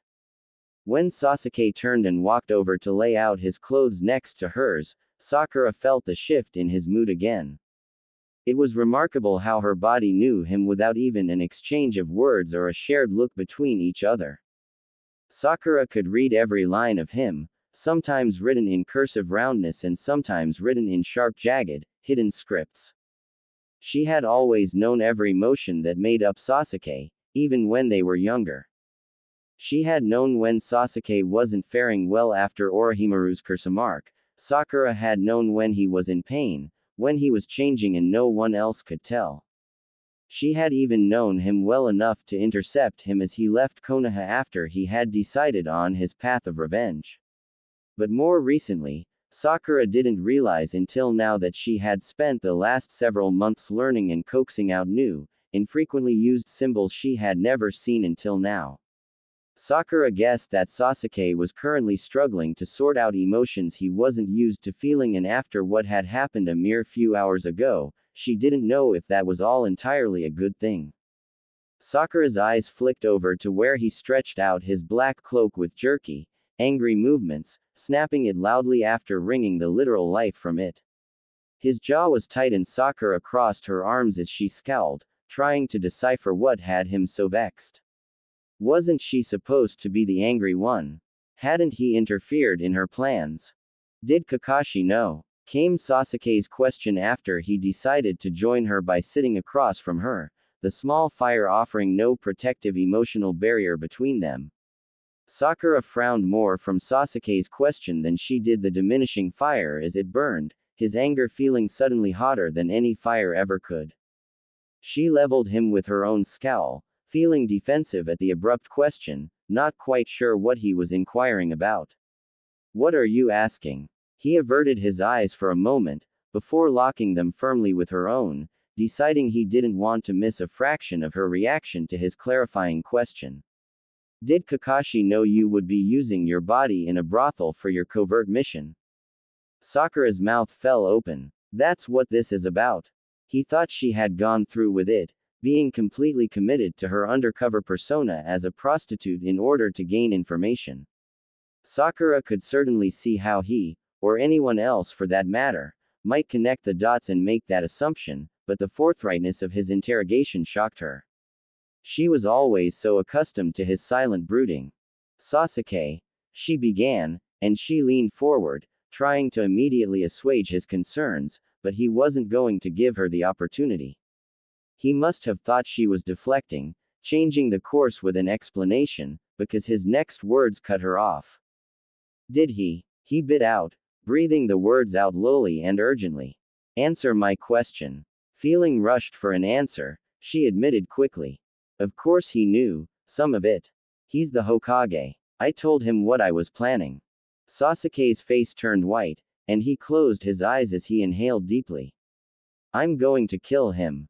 I'm going to kill him for letting you run off and do such a thing for the sake of the Leaf Village, or for yourself, it doesn't matter. You're one of us. He's supposed to. It's not what you're thinking it is, she tried, but his questions kept coming. How often have you done this type of thing for a mission? You're misunderstanding. He leveled her with his challenging stare again. I saw you in the memories of that girl. In the lap of that ninja with his hands in your hair. Sakura gasped at his confession, not because she was distressed that Sasuke had seen her with Rugo, but knowing that he had actually tracked her to the bathhouse and searched for her in the girl's memories of her just as she feared he might. It explained how he knew what location she had been planning to go, but Sakura dreaded knowing what else he must have seen in those memories of the brothel she had used as her stage for Act 1 of her plan. Sakura could see his misinterpretation of her reaction settling into the shadows under his brow line. It darkened his eyes and he raised his chin as he mentally braced himself. He thought her gasp confirmed all his worst fears. What you saw, it wasn't what you're thinking. Did you sleep with him? He breathed the question, not wanting to ask it but needing the truth all the same, desperately. The man whose clothes you're wearing. The words were cold. Sasuke. She shouted, aghast at his bluntness. Did you? He snapped, the same type of emotion he used when arguing with Naruto now flooding his voice. No. She finally managed to get past him. I didn't have to. I have never had to sleep with anyone, nor would I. Not even for a mission. His face went into his hands and she felt his audible sigh as Sasuke focused on regaining his emotions, trying so desperately to shove them behind the black wall of granite where he kept them once more. She watched his entire body slacken in relief, surrendering to the exhaustion of chakra depletion. Had it been his fury that had kept him going until now? What you saw was just an unexpected occurrence during the mission, she bit out, using his temporary silence to get out what she had been trying to say for the last few minutes. Rugo, the man you saw me with, recognized me, and I had no choice but to play along not to blow my own cover. Choosing that route, I knew I would have to take some calculated risks. He was silent, but Sakura sensed the war with himself to say more, ask more, but exactly what she wasn't sure. She waited, but he bit his lip and looked away. I'm a woman. There are always going to be men who try to take advantage of me in that way. She saw his jaw set, his teeth clench. She knew he was holding back whatever it was he wanted to say. She saw his eyes land on her stomach, searching for the concealed wound there, and she knew he was recalling the man who had dared to touch her. Self-conscious, Sakura covered the freshly healed scar with a hand over the fabric as if he might be able to see through it. Then I will make you untouchable, came his final reply.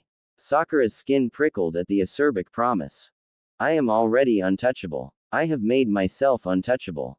Every predatory touch on my person was calculated, allowed. But nothing will happen that I do not allow.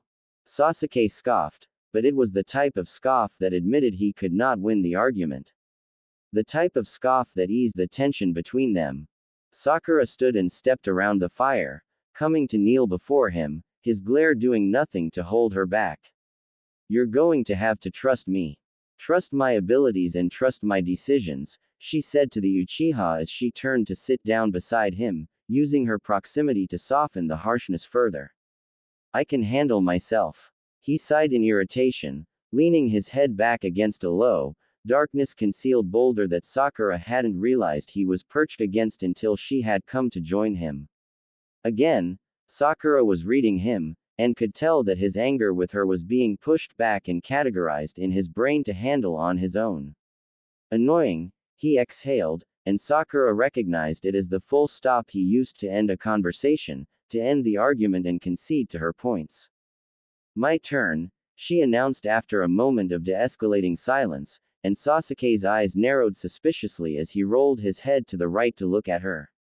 She plucked up his hesitant right hand and entwined her fingers with his to help with what she was going to say next.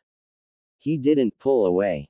She was recalling his episode in the clearing, the tortuous screams of the man who had been ignited with the flames of the Amaterasu. She spoke for him and others like him now, even if he didn't deserve her representation. But it wasn't on their behalf that she chose to do so. She recalled his words to her in Konoha after he discovered her collaborative plan with Gaara to be used as bait. If something happened to you, I don't know who I would become again.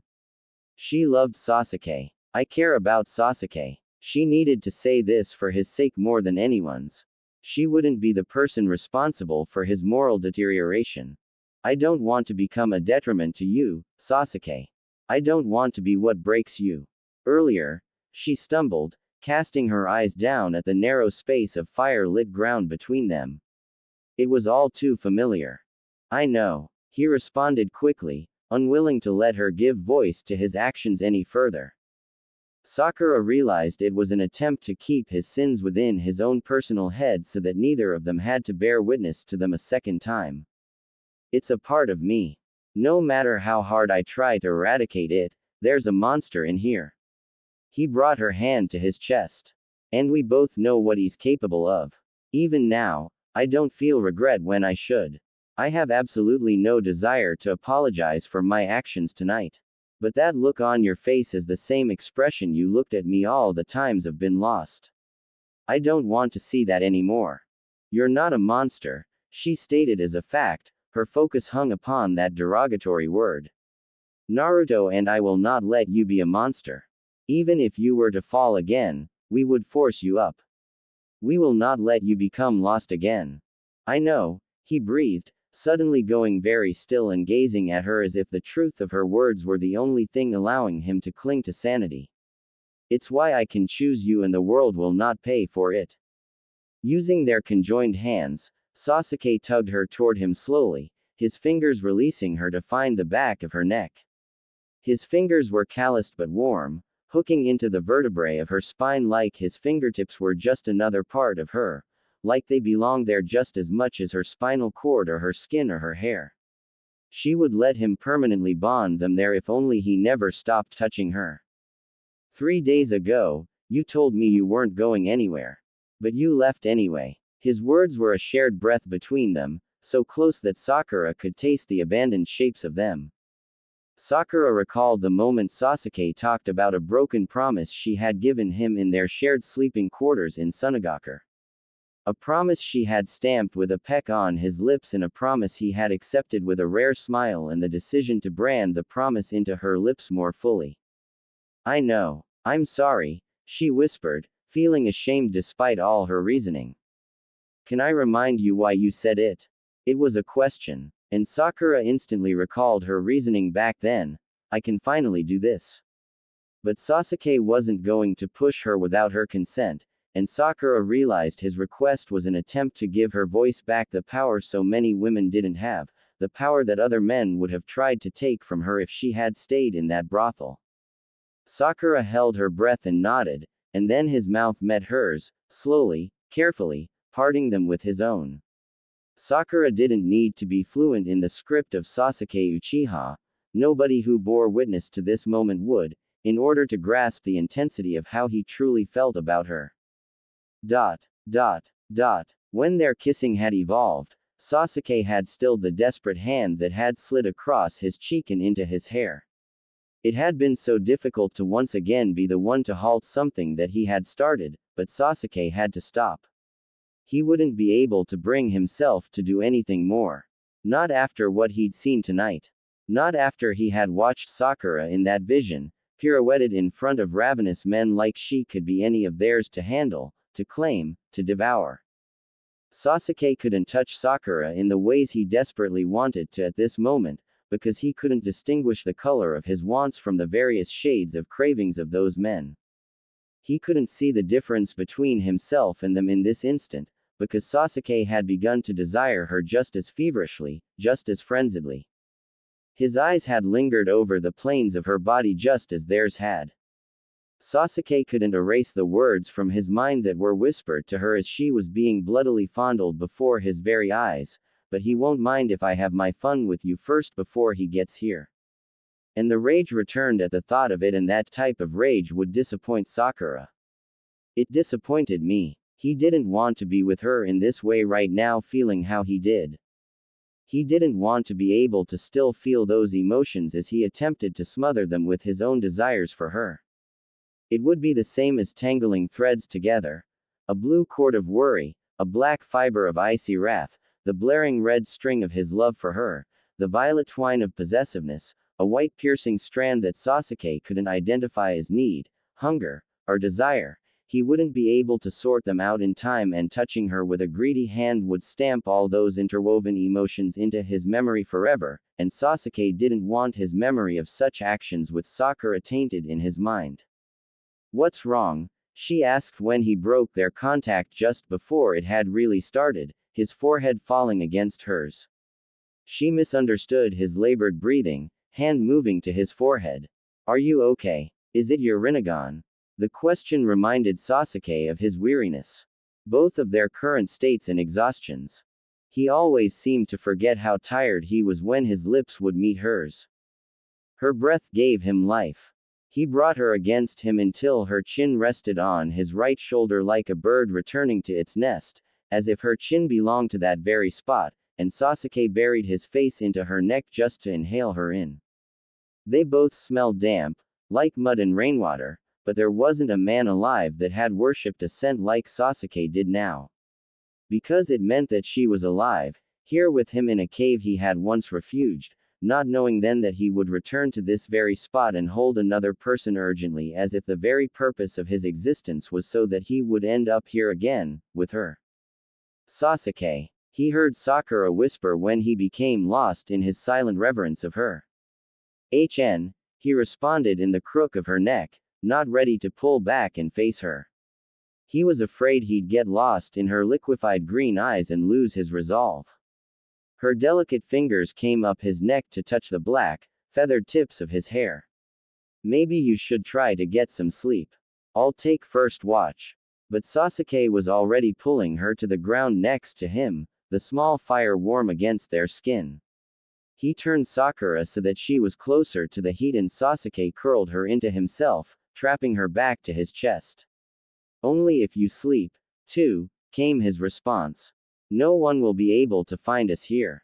Even with her back to him, Sasuke could feel the smile spreading across her face as they lay together, tangled and sleeping, for the very first time. Sasuke felt lucky to be doing so. And as he dozed off beside her, he tried not to think of her in the ways of despicable men, despite how tempting it was to do so with her in this proximity, wearing his clothes as if it were already the after. He buried his nose into her half-dyed hair, frowning at the dulled shade of it. He found her neck instead and inhaled until sleep found him. When Sasuke roused sometime later, the lack of her body against his was almost painful despite the novelty of it. As if their bodies where they had lain touching had been sewn together while they slept, and Sakura had risen at some point, unknowingly cleaving the delicately fabricated web between them. Sasuke sucked in a panicked breath, the fire now extinguished and leaving nothing but a consuming blackness that Sasuke desperately tried to adjust his eyes to. Sakura, he rasped, his throat dry from disuse. How long exactly had he been sleeping? Hours? Days? He had no sense of knowing in this submerged world of black that left you feeling as if your soul simply floated in an abyss somewhere free of time and space. Thankfully, his eyes adjusted, and he could make out a few isolated stars puncturing through the crag above. By the lack of the deafening sound of collapsing water, Sasuke assumed that the waterfall had lessened, most of the floodwaters now pooling in the cave and flowing to the exit. Asleep for the day, Sasuke concluded. Over here, Sakura calls out, somewhere across the cavern, her voice skipping across the water like a thrown stone. Sasuke couldn't help but focus more on the distance than the direction. It was much farther than Sasuke would have ever liked it. His panic gave way to a small irritation as her tone seemed absolutely confident and unharmed. Sasuke recalled his irrational fear the last time she had snuck off on her own while they had slept in the forest between Konoha and Suna. And then again in Kagaya's tower. Sasuke was starting to realize this was an annoying habit of hers. He huffed to himself as he rose to his feet, adorning his now dry cloak. There's a glow, she spoke again and Sasuke traced her echo across the river. Some of his chakra had returned and when Sasuke's feet met the edge of water, he summoned his energy to the bottoms of his feet to walk across the surface to where she stood. Just over there. Do you see it? When Sasuke neared her, the glow she claimed to see began to register in his vision. A distant sphere of blue light somewhere farther down a tunnel. And then Sasuke was remembering the sight he beheld the first and only time he had come here to hunt Kagaya. He had forgotten about it, since he had learned that the natural phenomenon bore no connection to the Otsutsuki race. Reaching out to search for his hand, Sakura asked, "What do you think it is?" "A jutsu." And Sasuke realized in that moment what had caused her to tear away from him in his sleep. Sakura thought they had been found, the faint glow a sign that someone was performing a light release through the tunnel. Sasuke smirked to himself in the dark, knowing the truth of the light would be a welcome surprise for once. "Come, I'll show you." When they reached the mouth of the cave, Sakura still only saw an indistinct glow coming from an angle farther down the tunnel. It was a vibrant blue-green and it became brighter as she followed Sasuke, clutching desperately at the fingers of his hand, unsure of what they would soon face. Sasuke rubbed his thumb across the back of her hand to reassure her, and Sakura tried not to let the affectionate action distract her. He was surprising her, Sakura admitted to herself, more and more every day. As he slowly let his guard fall, the pretenses dropped, the ice melted away for her. She had never slept so contentedly as she had in Sasuke's embrace, only broken moments ago. Her entire life, she had reached across her bedroll, the forest ground whenever she woke in the dead of night, fingers searching for the outline of a person who had never really been next to her, but who her heart told her that should be. As if the delusion of her passion was real and existed between the realm of sleep and wakefulness, an imprint belonging to someone from an alternative universe still etched into the space beside her, only available to her in the subconscious. How right it had felt for Sasuke to nestle his nose into the back of her neck, as if Sakura's very soul had known all along that the lover of her intuition had a face, had a name she already knew and called out for, but that only time separated them for this long. Rounding the corner, Sakura refocused her thoughts on the illumination and gasped at what she beheld before her. A galaxy worth of stars hung above her, twinkling like distant blue supergiants in an abyss of black. Sakura's mouth dropped at the spectacle, astounded by the millions of tiny orbs of light splayed beautifully across the onyx walls and tops of the tunnel. What are they? Sakura finally asked, glancing at Sasuke's face, now alight with the blue-green light, his black eyes a mirroring universe for the pinpricks of fluorescence to glow against. He smirked and confessed, I'm not entirely sure you will want to know. Because they weren't stars. Of course, they weren't, being thousands of feet deep inside a mountain cave made that an impossibility. As Sakura observed them carefully, walking forward on the glimmering water, Sasuke in tow, she began to notice the fidgeting movement of the lights. Thin, sparkling, silk-like strands hung from each light, every star bearing a comet's tail that made them look as if they were shooting up toward a sky they would never reach. It became clear to Sakura suddenly that this was an organism, many living organisms. I suspect bioluminescence is at play. Sakura asked as she immediately assessed the sight with a medic's mind. Sasuke nodded in confirmation, and Sakura saw the gleam of approval in his eyes, as if he were impressed that she solved it so swiftly. When I stumbled upon them the first time, it took me a minute to realize what they were. When I came here searching for the Otsutsuki race, they caught my attention at first, but I dismissed them after I realized they were of no relevance. I had forgotten about them until now. How on earth could you forget such a sight? Sakura questioned him, eyes roaming the ceiling as she paced forward once again, her neck straining to hold her head as she stared. I'll think of it every night. When I saw them, I thought of stars. But now when I see stars, I'll think of them. Sasuke rubbed the back of his head, and Sakura could tell he was hesitant to ruin the moment with further details. It can't be that bad. Are they insects? I'm a shinobi, Sasuke, and a medic. Such things don't bother me. The Uchiha smirked at her again, and Sakura was hopelessly falling for that rogue smirk.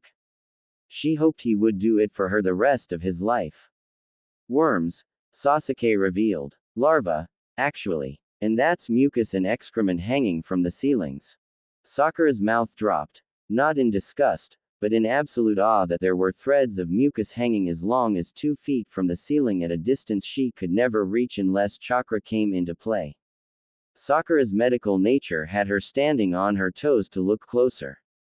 Instinctively, she wanted to take samples, research them, and learn all about the enzymes responsible. She heard Sasuke's signature half-laugh, the ejection of air through his nose, the HMPH, resounding in his throat as she appeared to be completely unbothered by the truth of what she was seeing. Sakura didn't care what it was. It was no less unusual than learning that stars were giant orbs of floating rock and gas giants. The light is predatory, Sasuke informed her again, but Sakura had already guessed as much. to draw moths and other insects to their flaming blue light. The mucus acts like a spider's web.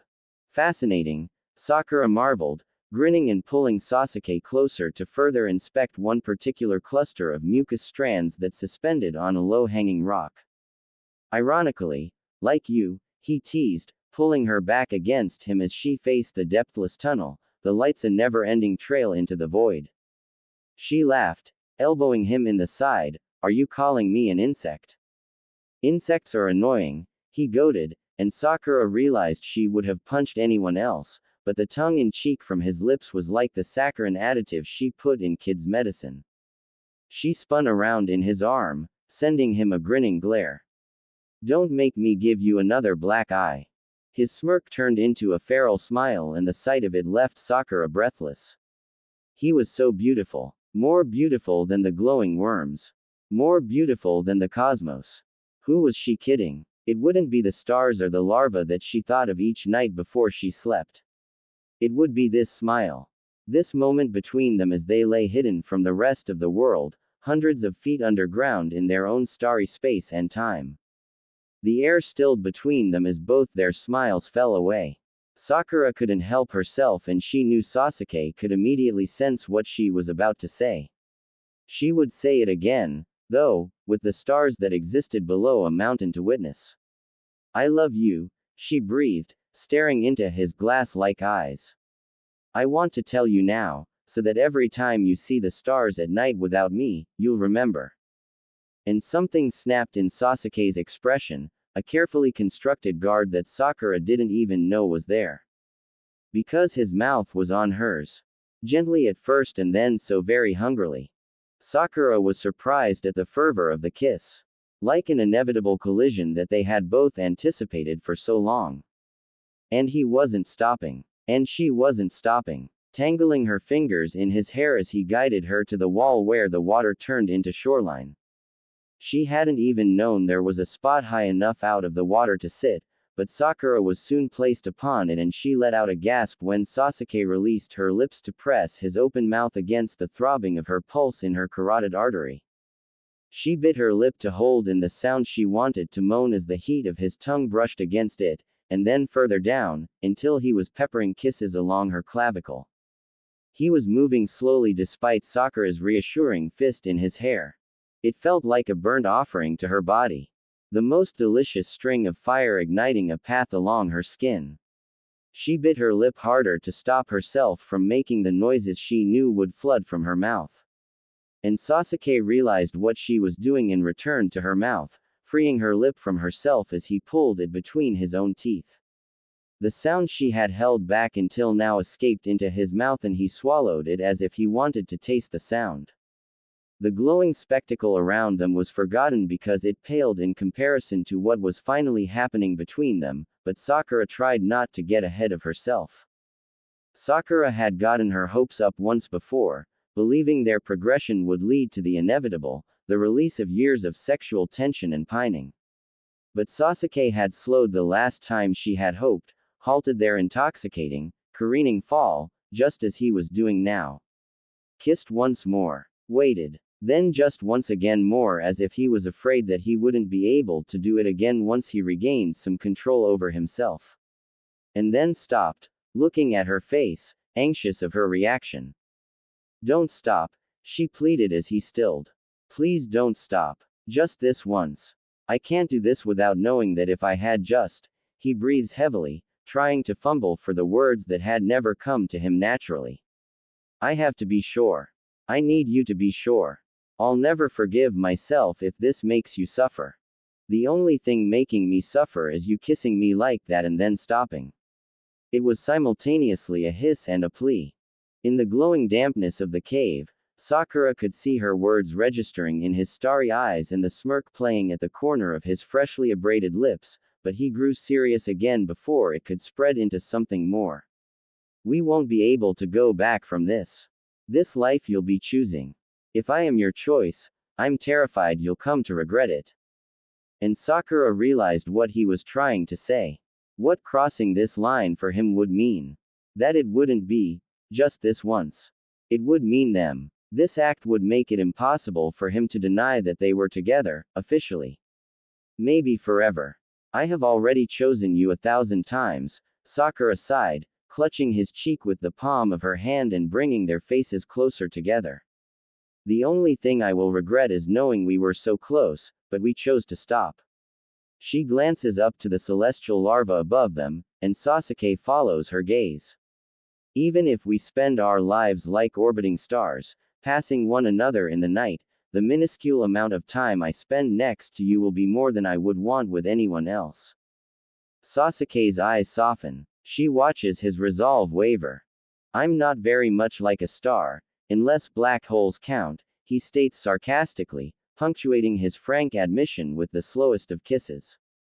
The kind that wanted to feel every microscopic inch and relish in every millisecond it took to join their mouths, just in case she changed her mind. Instead, Sakura wanted to tell him that she believed he was her sun, a central point in the galaxy that captured her with its immense gravity, a sun that grew warmer as it approached her. Dot, dot, dot, she had said, just this once. And Sasuke had internally flinched at such words because that's exactly what he was afraid of, their combined inability to leave it at once. It was never going to be just once between them, and crossing this line would be rolling the snowball down the hill. It would be igniting the bang to the universe of them. Once Sasuke had her, he knew he would crave her forever afterward, and the rest of what came with it, the relationship, the label, a life with her. He would want everything as badly as he had ever wanted revenge or to find the Otsutsuki race. This past month traveling with Sakura, Sasuke had been like a man wandering the desert, starved of water, and following the mirage of a future, seeing it before him in the distance, telling himself he could have it, have her if he only reached out and grabbed it. That he might be able to choose Sakura after all. And that's what Sasuke had been doing, stepping one foot in front of the other toward the mirage, knowing that it could very possibly not turn out to be the reality he hoped for, but wanting it badly all the same. And now this beautiful mirage was pulling his mouth to hers again, offering to become substantial. To give him a drink. And Sasuke knew it was better not to drink, because he was always going to be that man in the desert, unable to grasp an ever-fleeting illusion of happiness. But Sasuke also knew that if he got a taste of her, he would drink and drink and drink and want more, and he would suffer in the desert of his future knowing she was out there, and he couldn't even see the mirage of her anymore. It was better for him not to even taste her. But she had gone and said that, the devotion of two celestial bodies orbiting around their common center of mass, reuniting as time allowed them. And Sasuke had decided at this moment that until the time came where their orbits were ripped apart, Sasuke was going to love her, and spend every day waiting for their orbits to align again. Her fingers pulled at his shirt and lifted it from his skin, and Sasuke sucked in a breath as her fingertips met the coils of his flesh beneath the fabric. He didn't stop her because, like any man wandering the desert of loneliness, stumbling upon the oasis of love and happiness, Sasuke was going to drink because he needed her so badly it physically hurt. And he wasn't going to be able to stop drinking until he was satiated. He breathed her in, knowing his resolve was gone. Shuddering with anticipation, Sasuke cupped her knees and pushed her back further along the ridge, following up after her. We can start with once, he breathed as he found her mouth again.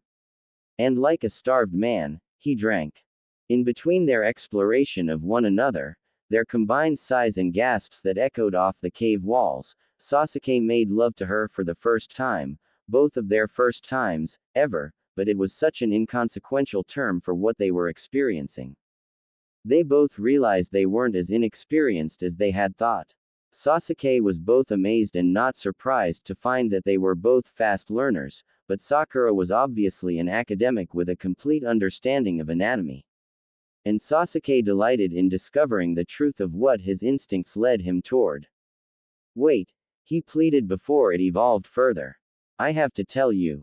That I love you. You must already know, but I have to tell you now. Before. Tears began to brim her eyelids after he said it. She doesn't need a further declaration, his worship of her body speaking beyond what words are even capable of. And as soon as their bodies finally align, joining together, Sasuke thinks faintly somewhere in the back of his mind about orbits aligning and how the weight between orbits would be worth it if they always came together in this way at the end of it. Finally uniting into one solid, burning star.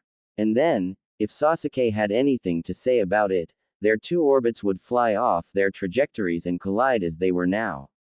Sasuke didn't know collisions could be this beautiful. Absolutely nebulous. I love you, too, she breathed into his mouth as they broke into a million pieces together. In the vast cathedral of blue-green celestial after, as Sasuke made up for the slow and tender kisses he had skipped for other forms of reverence, he reached behind her to trace between her shoulder blades. The crest, an Uchiwa fan, had never belonged on any Uchiha's back the way it did on the woman of his choosing, the woman that Sasuke Uchiha loved. What are you doing? Sakura gasped, the realization of what he was tracing dawning on her. That symbol. I'm making my vow to you in this underground temple, he whispers unapologetically, never as sure of any other words he had ever spoken to her before. I told you what this would mean. That there would be no going back. Sakura's green eyes widened, as she let out a whispered, what? He only pulls her closer, not retracting his statement despite her effort to give him a chance to take it all back, to clarify. How do the words go? Sakura breaks into a sob as she buries her tear-streaked face into his neck and murmurs, I am yours. And you are mine. He can tell she can't even believe this promise he was making her to be true. Because she had dreamed of it all her life and now it was happening. Those ones. He leans forward and kisses her softly, suddenly sorry for the relentless pace of their first time. He would make everything up to her, including all his previous wrongs, in all the ways only a lover could, had forever, didn't they, even if it would be few and far between. A life with her was no longer a mirage in the desert. What was the next line? Until death, he announces to the air around them, voices it aloud for her so she will never forget the memory. He rubs the center of her forehead with his thumb. Good thing that stars take forever to die. Just when Sakura thought the insect glow-induced spell might diminish or expire between them, she glanced over her shoulder as she bathed in the warm cave waters to see that Sasuke watched her from the bank. He sat familiarly reclined with an arm over his knee, and where Sakura might have expected his countenance to have once again returned to the smooth planes and carefully composed eyes of guardedness, she sucked in a breath to see an expression wholly new to her. His mouth was parted in a silent reverence as he beheld the cleansing paths her hands traced over her collarbones, down her neck and through her hair. Had she even thought Sasuke was capable of looking at another human that way? Well, it lasted until she reached up and over her shoulder to run water down her back, right between her shoulder blades where Sasuke's fingers had traced the Uchiha symbol. His countenance slipped, a frown of consideration deepening the lines between his brows. Having an idea of his annoyance, she turned her back to him and smiled silently to herself when he stood, waded waist-deep into the starry-lit water to join her. Washing already, he murmured in that low Uchiha disappointment that told Sakura he was pretending to pout. And his faux ire at such a notion was pleasant enough to warm Sakura from within, and she prided herself on her self-restraint in this moment, because she wanted to smile like an idiot until her face split at the creases of her lips.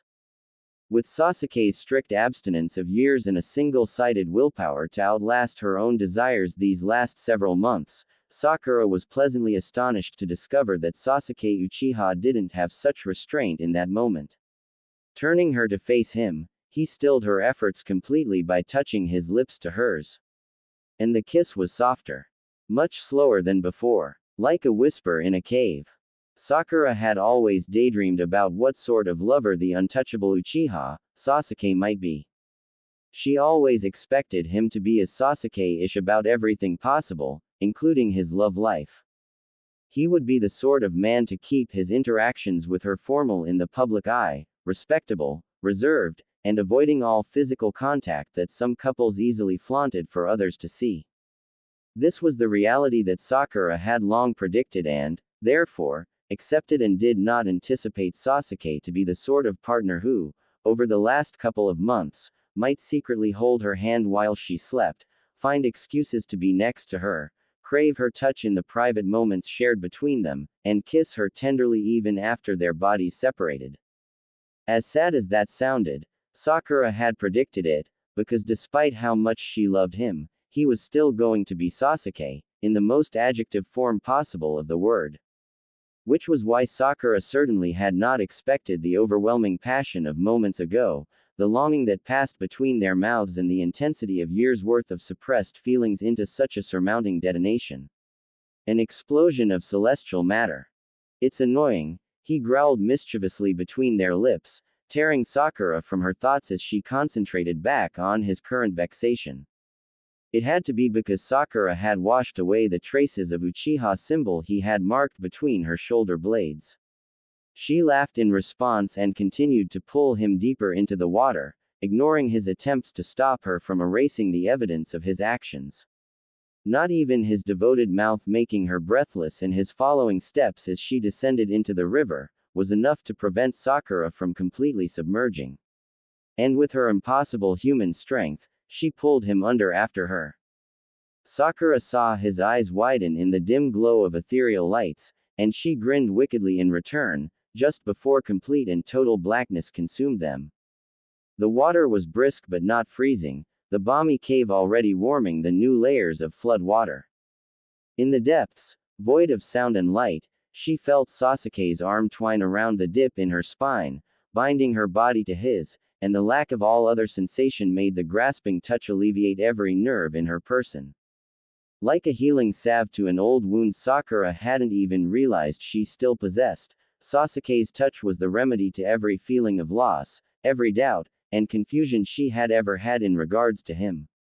His possessive touch that clung to her body like she was now an extension of himself made everything in the past suddenly forgivable even if what had happened wasn't okay. It was forgivable because it brought them to this.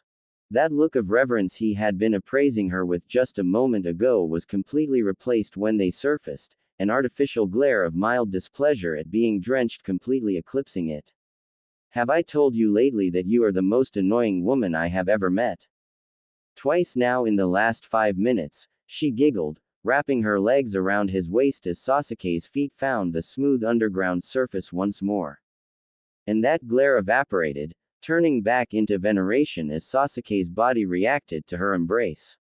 And Sakura realized that needed to say something now, before his knee found a chakra-controlled perch on the glassy surface of the water and he was pulling her up with him to take her between his body and the water below. She could see that he was already envisioning something of the sort in his mind. The last thing I want is for this between us to end, she announced as she wound her greedy fingers through his wet hair. She had always imagined doing this very thing and it was so satisfying to finally be able to do so. But we're running out of time. I need to survey the area, and in the morning, I need to report to Katsuyu in Shikatsu Forest and check on the men I've captured. Waiting for the offhand chance that remaining members of Zenshin might discover our location won't exactly get us anywhere. You need food, he whispered against her skin, and Sakura sighed as his wet hand slid up her back to reach the same spot where he had traced the Uchiha symbol earlier, giving up his quest and washing where she could not. She knew Sasuke would be sensible with her decision to move forward with her plans and reasoned that he would probably try to focus his attention back on his own mission of Kagaya once this electricity between them dissipated into a comfortable normal. And as his words settled, Sakura realized she hadn't eaten in almost 42 hours and her stomach grumbled loudly to Sasuke's victorious smirk as he successfully delayed their departure by a few moments more. Sakura returned to the central cavern after a few private minutes to herself, the charred fragrance of something crackling over a fresh fire luring her from the enchanting tunnel of glowworms. The muffled roar of the waterfall was distant and had quieted significantly enough that Sakura could hear the crack of the fire as Sasuke roasted whatever little, unfortunate, and very possibly blind cave dwellers he had managed to find down here for them to eat. What are those? She asked, crouching beside him to assess the row of tiny fish now charred and black on the skewers. Something between an eel and a fish, he announced. Neither and both. Living fossils are only found in caves. Sakura raised an eyebrow as she investigated the freshwater fish. She couldn't quite make out anything distinct about them now that they had been basically cooked to a crisp. Sasuke handed her a skewer and her ravenous appetite made her overlook the unfamiliar eel fish quickly. As she ate next to him, Sakura began to feel the contrasting shift in Sasuke's demeanor. He ate silently, avoided her eyes, and kept the small space undisturbed between them as he stared off into the black beyond the illuminated circumference of their warming fire. Sakura stiffened in response, simultaneously annoyed at the change and nervous at its meaning. She searched his expression for any clue as to what he might be thinking and felt her stomach dropping the longer he refused to return her regard. Could a few moments apart have already cleared his mind and reset his determination somehow? How could he go from, "We won't be able to go back from this," and, "until death," to being all hesitant again? Sakura halted her spiraling train of thought before she came crashing down like one of the stalactites hanging off the ceiling. Maybe it was something else and she just needed to address him directly. That was healthy, wasn't it? "What's wrong?" she blurted. "You're overthinking things, aren't you?"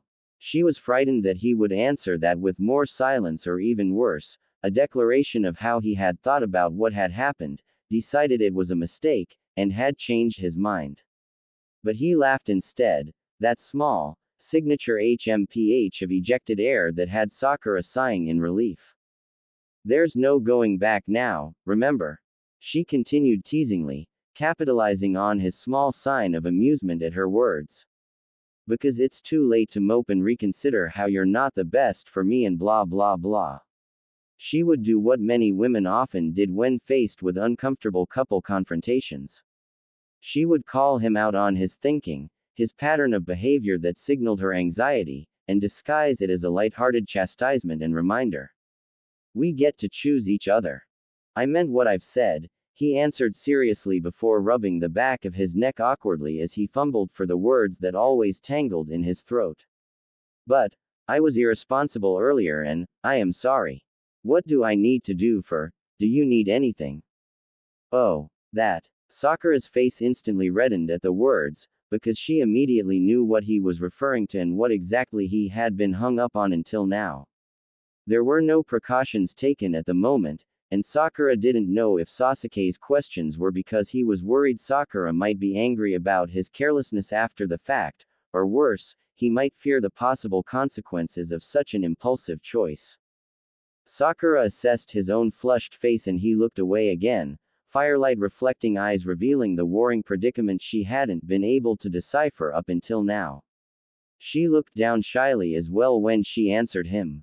"You don't have to worry," she whispered, genuinely hoping to ease his concerns even if a small part of her wished he didn't have any. "I had prepared before the brothel. Just in case." And as his eyes snapped to her face, Sakura saw him set his jaw in understanding and trap the words he was holding there. Sakura didn't make any adjustments to her phrase or retract her statement, because it was the truth of it, and even if it wasn't the exact answer he cared to hear, she hoped it would be enough reassurance for him. Before Sakura had left Sunagakure, she had prepped the bag of contraceptives, taking several doses before handing over what was left to Tabi, the girl Sakura had entrusted the supplies to before she left. She hadn't planned on using her body as Sasuke had originally feared she meant to do, but Sakura also wasn't naive to think she might be completely untouchable despite her claims to Sasuke that she was. As a woman, physician, and ninja, she wasn't going to be unprepared walking into a brothel. She had also reminded herself that it would be a wise choice to get started on them anyway after expressing her desires to Sasuke about being more. Regardless, the contraceptive had been taken and the doses were supposed to last months per measurement, so Sakura wasn't too concerned about her and Sasuke's actions tonight. When Sasuke stiffened and made to angle his body back toward the fire, Sakura reached out for his hand and gently grasped his fingers, a now special form of communication between them. In the beginning of their travels together, the tender touches between them had been the first blessed crack in the ice-constructed walls of Sasuke Uchiha, the Big Bang initiation that led to the theme of now. And she hoped the gesture would work for her again as she used it once more to bring him back to the warmth they had discovered together behind those walls. Sakura focused on her courage, fighting to have the desire to stay on the topic while it was before them. Even if her preservatory instinct was to move on from the subject as quickly as possible, Sakura knew that the mature, responsible thing to do would be to discuss it thoroughly, so that they could come to an agreement, find common ground, and try to be on the same page heading forward. It was a condition to their partnership that they had long since established: communication. Sasuke, I understand if you don't want a family right now. And he was looking away from her again as he, too, struggled to overcome the new discomfort of serious, couple, conversations between them. Sakura's heart panged as she thought that maybe this nervousness meant that Sasuke Uchiha would never want children, even with her. She told herself to breathe, and not jump ahead, but she couldn't resist voicing her fear. Do you never? It's not a never, he shuddered, finding her eyes with his own. It's just, my mission concerning Kagaya is unforeseeable. He found her eyes and looked down when he saw the sadness his response instantly elicited in her face. He rushed to add, squeezing her fingers back. But I promise to fight for that future. I'll find the Otsutsuki race. I'll make the world safe so I can come back to you. Sakura nodded, her heart still feeling unsettled at such a promise. She reminded herself that by choosing Sasuke, she was choosing him and him alone. She wouldn't force him to abandon his goals in order to be a husband and a father. Even if we spend our lives like orbiting stars, passing one another in the night, she had promised. The minuscule amount of time I spend next to you will be more than I would want with anyone else. It was her own vow to him, and Sakura had never meant truer words. Sakura knew what this life meant, and she could tell by the look on his face that he was worried, already concerned that she was regretting. And maybe in her heart, she was disheartened that their reality would be a difficult one. Sakura would be sacrificing several dreams, and she would have to make her peace with it all in time, because despite it all, she wanted Sasuke more than anything else. She also wanted a peaceful future, and Sasuke was the only person, in a combined effort with Naruto's future leadership, capable of ensuring that it came to pass by fulfilling his side. I'm sorry, he whispered as he shook his head, and Sakura saw him steel himself with a breath before forcing out, I'm already sorry for so much. I think I'll live our entire lives being sorry, Sakura. She gently squeezed his hand and shook her head as well. I meant what I said too. I want this life with you, whatever it looks like. And of course, I eventually want a family with you, but only if that's what you want, too. It comes second to everything else. Or not at all. Okay. He nodded in obvious relief and, to Sakura's continuing list of surprises, pulled her to him. Her hands found his chest to brace herself and he inhaled the scent of her hair, whispering an apology in the crook of her neck. She kissed his lips sweetly with a comforting smile, but Sasuke took advantage and kissed her again, fervently, tenderly, consolingly in return. And Sakura decided to let him push her to the ground beneath him where his hand slid up her thigh. Somewhere in the back of her mind, Sakura made the connection that Sasuke's conversation skills were barely adequate, but that in the private moments between them, he would choose to compensate for it with the language of bodies. This, too, was not what Sakura had expected, but it made sense that the stoic, awkward Uchiha might choose to express himself with the dedicated dialect spoken with the only other person who could receive, comprehend, and appreciate that language. With her legs tossed over his shoulders, and her fingers in his hair, and Sasuke's head between her thighs, Sakura submitted completely as he made her forget her current and future grievances. He devoted his apology to her body like an act of repentance, and Sakura decided she would take him, take the man who promised a lifetime of regretful apologies, if this was his method of atonement. Sakura didn't know that apologies could come in the form of slow arousals, roaming tongues, and, holy shit, suction. The sound of his own name from her mouth was the only verbalization of forgiveness that Sasuke needed in their mutually exclusive vernacular. Sasuke was a fucking idiot. He had thought this to himself as he fisted each and every eel fish coasting below his feet, as he tried to explain his thoughts to her about starting a family, and even now as he stared at her back as they lay tangled together in sleep for the second night. Adding to the list of self-deprecations, Sasuke cursed himself for foregoing the Uchiha symbol on his clothing several years ago as an act of penance. At the time, Sasuke had felt that in order to preserve whatever was left of his clan's dignity, he needed to part with wearing the symbol until after he felt properly atoned. He didn't want his past and image to represent the Uchiha, furthering the disgrace of his clan in the eyes of those who knew their history or were learning of it for the first time. But as he had traced the symbol between Sakura's shoulder blades, Sasuke had had the realization that Sakura, the only other person to bear the Uchiha name, was now going to be the new face representing their clan. In contrast to himself, Sakura had always been unwavering in her goodness, unblemished by wrongdoings, and righteously leading a new generation of mental health advocates and creating new healthcare standards.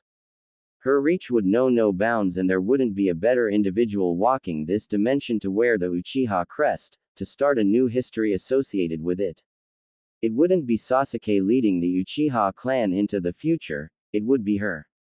Which is why he was cursing himself now for not possessing at least one article of clothing with his crest so that he could be staring at her back in the firelight as she boasted the mark that identified her to the world as an Uchiha and as his. Did that make him a possessive bastard? Probably. But it was an Uchiha trait to be so, and Sasuke was more Uchiha in both good and bad senses of the word than many before him. And, he thought privately to himself, if his actions of last night bore the natural consequences, there could be two individuals aside from himself demonstrating to the world what the Uchiha could be. Which is why he was a fucking idiot.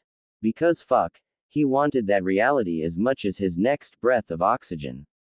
He wanted to be staring at his family's backs as a miniature raven-haired child clung to his wife's hand through a busy Konoha market street. It was why he had made a mistake last night, choosing to recklessly chase his high with abandon, because it was the dream he wanted, knew that at the end of the day, was what Sakura wanted too.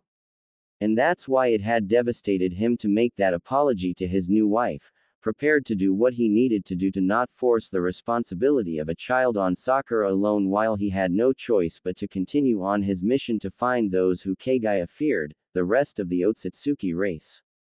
He had even fucked up that apology, incompetently trying to form the words. How did he tell the woman he had just tied to himself in a cave of stars that he fucking wanted to watch her grow heavy with the swell of his child while simultaneously dreading the reality of what that would mean for her? And for him. He would miss it. He would miss all of it. He had promised Sakura a 50-50 partnership, and Sasuke had only just realized how badly he would fail that promise. And these thoughts continued into the morning as the fissure in the ceiling went from boasting the brightest of stars above them to the thin purpling stripe of summer dawn, and Sakura rose from their tangled sleep, a new set determination in her shoulders to handle the members of the organization she had sent days ago into the home of her personal summon, Katsuyu. "What's your plan?" he asked as she turned to face him, triple folding his borrowed black trousers along her hips to make them fit better. They still hung loosely around her calves, and she rolled the arms of his long-sleeved shirt until the cuffs were chunky and hit her wrists exactly. He raised an eyebrow appreciatively, knowing that Sakura was just making do, but the vision of her sporting a modified version of his attire sent his mind back into a perilous orbit. "You're not going to like your options in my plan," she announced, oblivious to his wandering eyes. That statement was more than sobering, and it instantly put Sasuke on guard. He frowned at her. She swallowed before saying, "You can stay here and focus on your..." "Don't finish that sentence," he bristled as he interrupted her, getting really tired of hearing that phrase come out of her mouth, even though he had been the one to say it a million times before this. He guessed that he deserved to hear it as often as he had said it. I'm going with you. The absolute irony of his words hit them both immediately as he said it. The pink-haired Kunoichi laughed and rubbed the back of her neck as she bluntly said, then your second option is to be very still while Katsuyu swallows you whole, and I release her summoning back to Shikatsu Forest. It's the only way for you to get there. Just like the rest of them. Sasuke's eye visibly twitched. And option 3 is, you could walk, but it would take you weeks to catch up, not to mention how much work it would take to avoid the hazards of Shikatsu Forest such as beasts, acid pools, and toxin-seeping trees. Sasuke tried not to be miffed that she was suggesting it might be difficult for him to traverse Shikatsu Forest, even though he had spent the last several years exploring similar dimensions, but he trusted that if she was saying that it was bad, then it probably very well was. And you were planning on transporting these people back to Konoha, how exactly? The same way I plan on getting you in and out. He groaned and she smiled innocently. They had to get these people back to Konoha somehow. Not to mention the dozens of Zenshin members Sasuke had tossed into a dimension 2 days ago, telling them to begin their walk northeast for about 30 kilometers where they would find a stash of supplies Sasuke kept there to sustain them while they waited for his return. He hadn't bothered to explain that if they weren't at the designated spot, where the dimension spaces crossed with the Leaf Village, they would eventually die in that dimension. At the time, he hadn't quite cared what happened to them there, and he selfishly hadn't spared them another thought. Sasuke supposed that it was a tiny reason to speed things along so he didn't have any unnecessary victims, even if they did deserve it, at the very least, for not being able to follow simple instructions. He just didn't want to have to explain it to Sakura. And the next thing Sasuke knew, Katsuyu was being summoned and Sasuke was resigned to a slimy fate of the inching human-sized slug as it ascended his body. And that pink-haired woman of his had the absolute audacity to declare teasingly with a grin, it would be easier if you were laying down, but he only glared at her with his most severe displeasure, not having the time to respond or even scoff before the damn thing had consumed his face entirely. And as Sasuke was encapsulated in a bath of mucus, water, and salt, yes, it somehow got in his fucking mouth probably when he lifted his lip to sneer at Sakura's black-streaked cheeks and sadistic expression, he realized with a newfound appreciation how endearing Aota seemed in comparison. That was indeed one beautiful snake. And within moments, Sasuke found himself on his back, eyes projected toward a tree canopy so dense, the light struggled to penetrate below, creating a blue-green cast that darkened the forest around him. Traveling from the aphotic void of the underground sanctuary of seconds ago to the ear-piercing hum of the insect and amphibian-infested jungle of a forest, left Sasuke feeling deafened by the abrasive cacophony. In a satirical form of irony, Sasuke suddenly wasn't so opposed to the slug form currently detaching itself from his face and ears. Katsuyu, the source and embodiment of healing itself, even left the Uchiha feeling more restored than before, which made Sasuke just the tiniest bit sorry for his initial disgust towards the creature. He bit back his urge to say something in condolence to the beast who had no initial indication of his discomfort to begin with, so Sasuke bit his lip, feeling all sorts of confused feelings in that moment. Sasuke, the slug spoke to him in her sing-song of a voice, Milady will be present shortly, appearing where my main body is 2 miles north of here. She asked me to deposit you here to help corral a man back to the central location. He has wandered to this location. Sasuke instantly frowned at the slug's words. He supposed some silent conversation had happened between Katsuyu and Sakura in the minute it took to transport him. That, or this was some clever way to distract Sasuke while she took advantage of the distance he still had to traverse. Hadn't the Kunoichi just told him that the Shikatsu Forest was a hazard maze?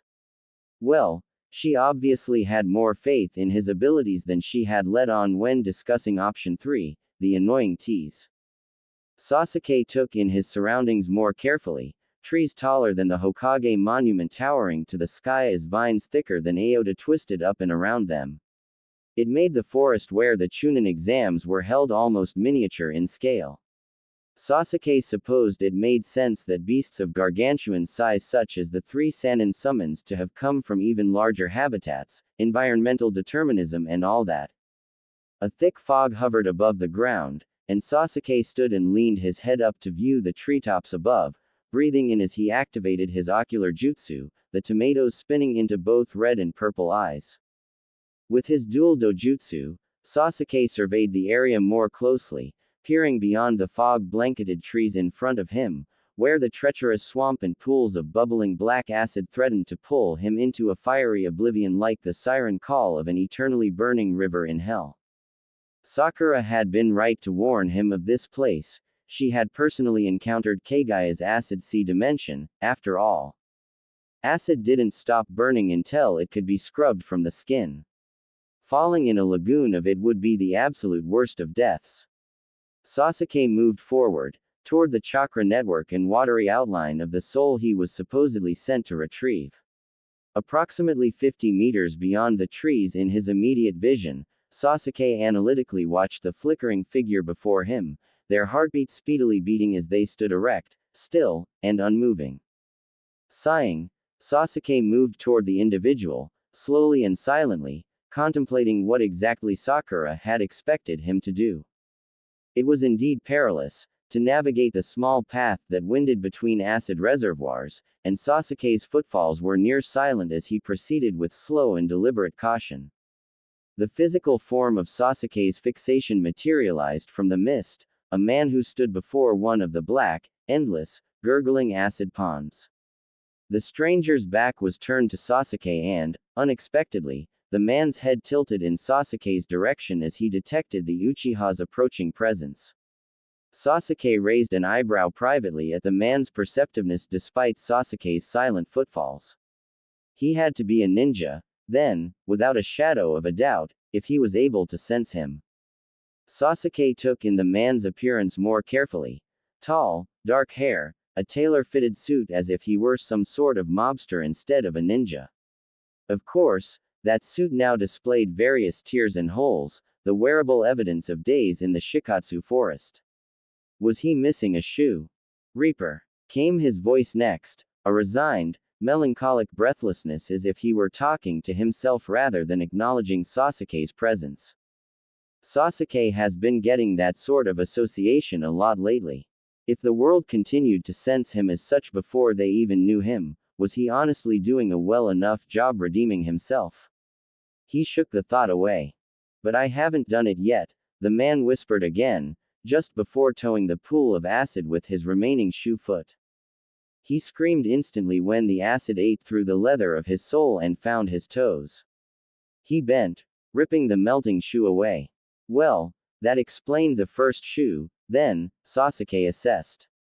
And then Sasuke's gut was sinking as the man straightened his back, finding the resolve to do it again, and the entire situation started to make a lot more sense to him.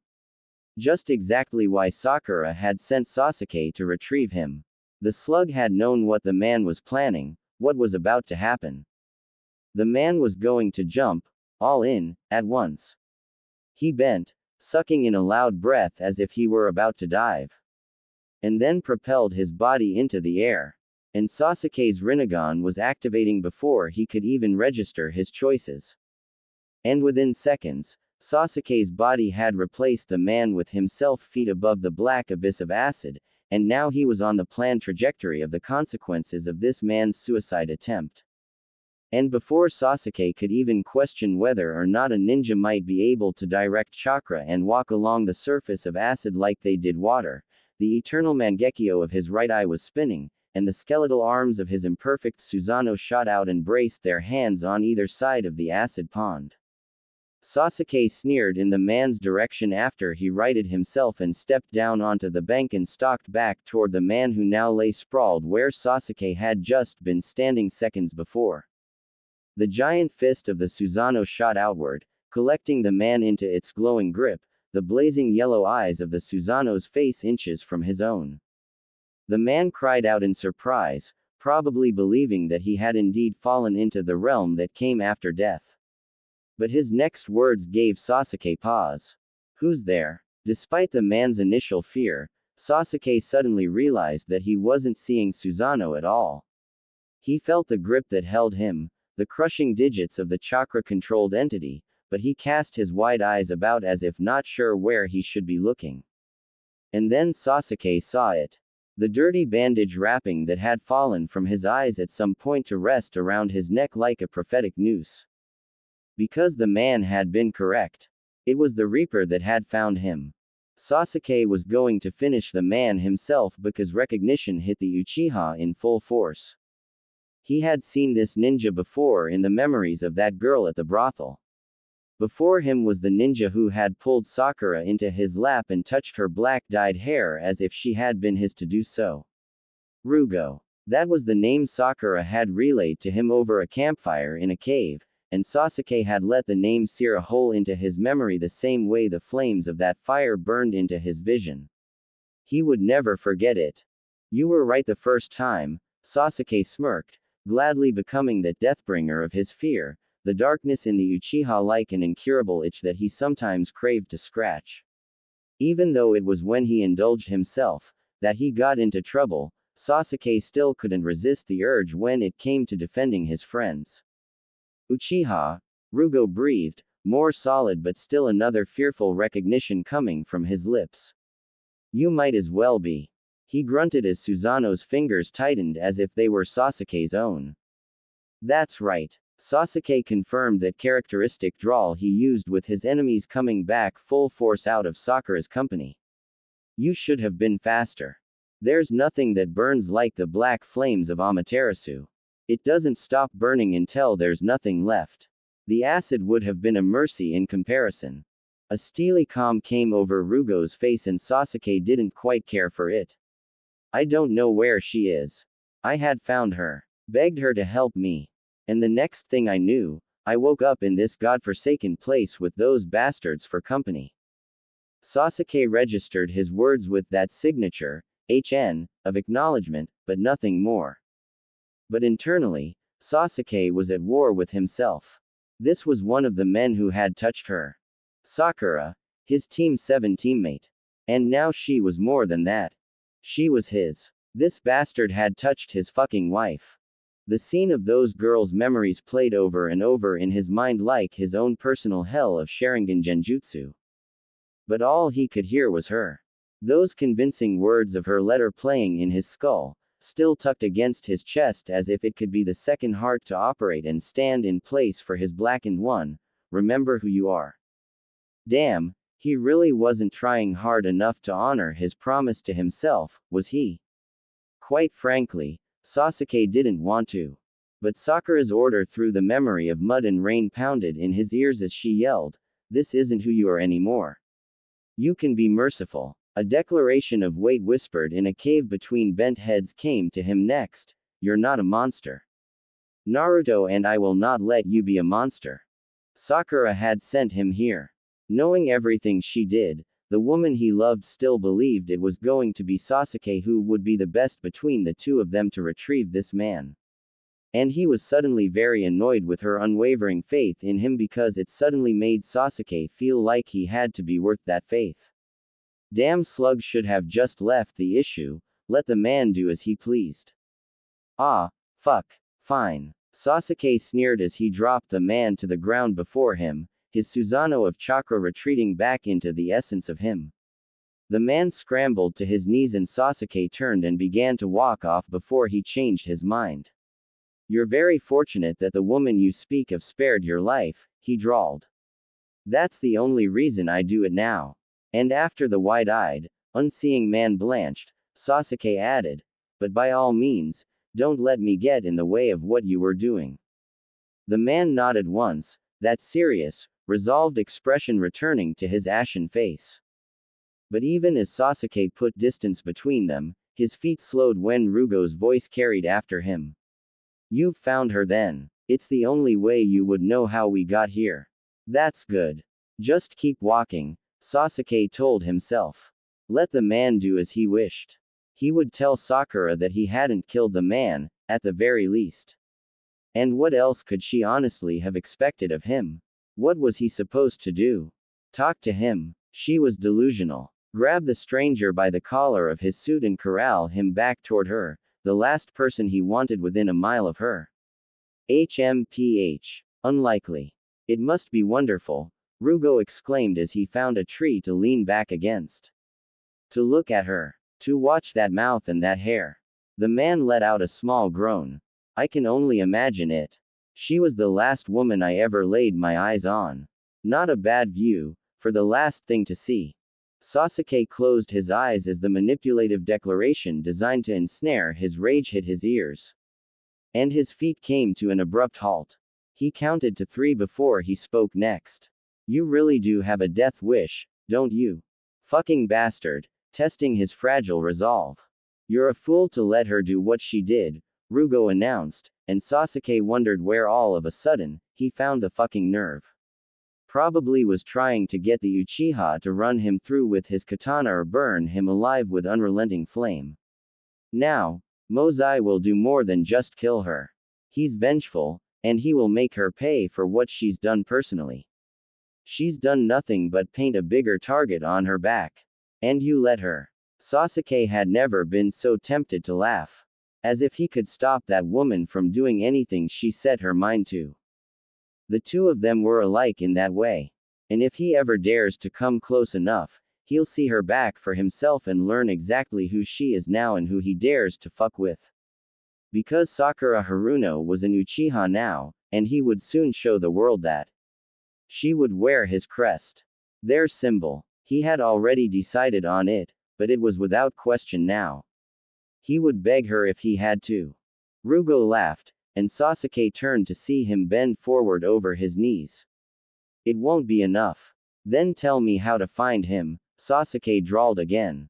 I'll kill him right after I'm done killing you. I don't know where he is. He could be anywhere. He is never in the same place, always moving. There's not a corner in this world where I have not been, Sasuke told him. I'll find him soon. That's a relief. Good riddance. And Sasuke was a little curious to know why this man was even with them if he expressed hate for the leader. Rugo had said something about begging Sakura to help him. And Sasuke's eyes flickered back toward the man's bandages as Sasuke made the connections. He was blind. He was able to recognize Sakura in a brothel despite being so.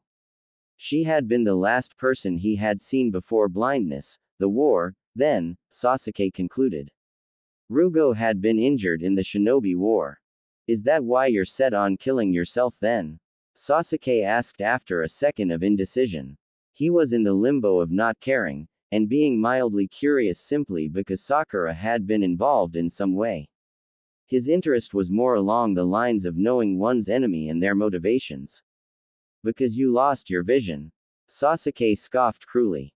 You couldn't possibly understand, so don't pretend that you do, came Rugo's angry accusation. You've been blessed with the visual prowess of gods. You get to see the people you love. Sasuke sighed. He really wanted to just walk away, but for some reason, Sakura was always involving him with people who needed some sort of reality check.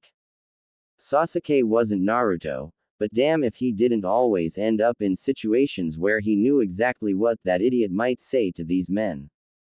Something about joining him on his journey to bring peace to the shinobi world as if he were some sort of saint to be followed. And hell, it had worked on Sasuke and many more, hadn't it? Sasuke sighed in decided annoyance.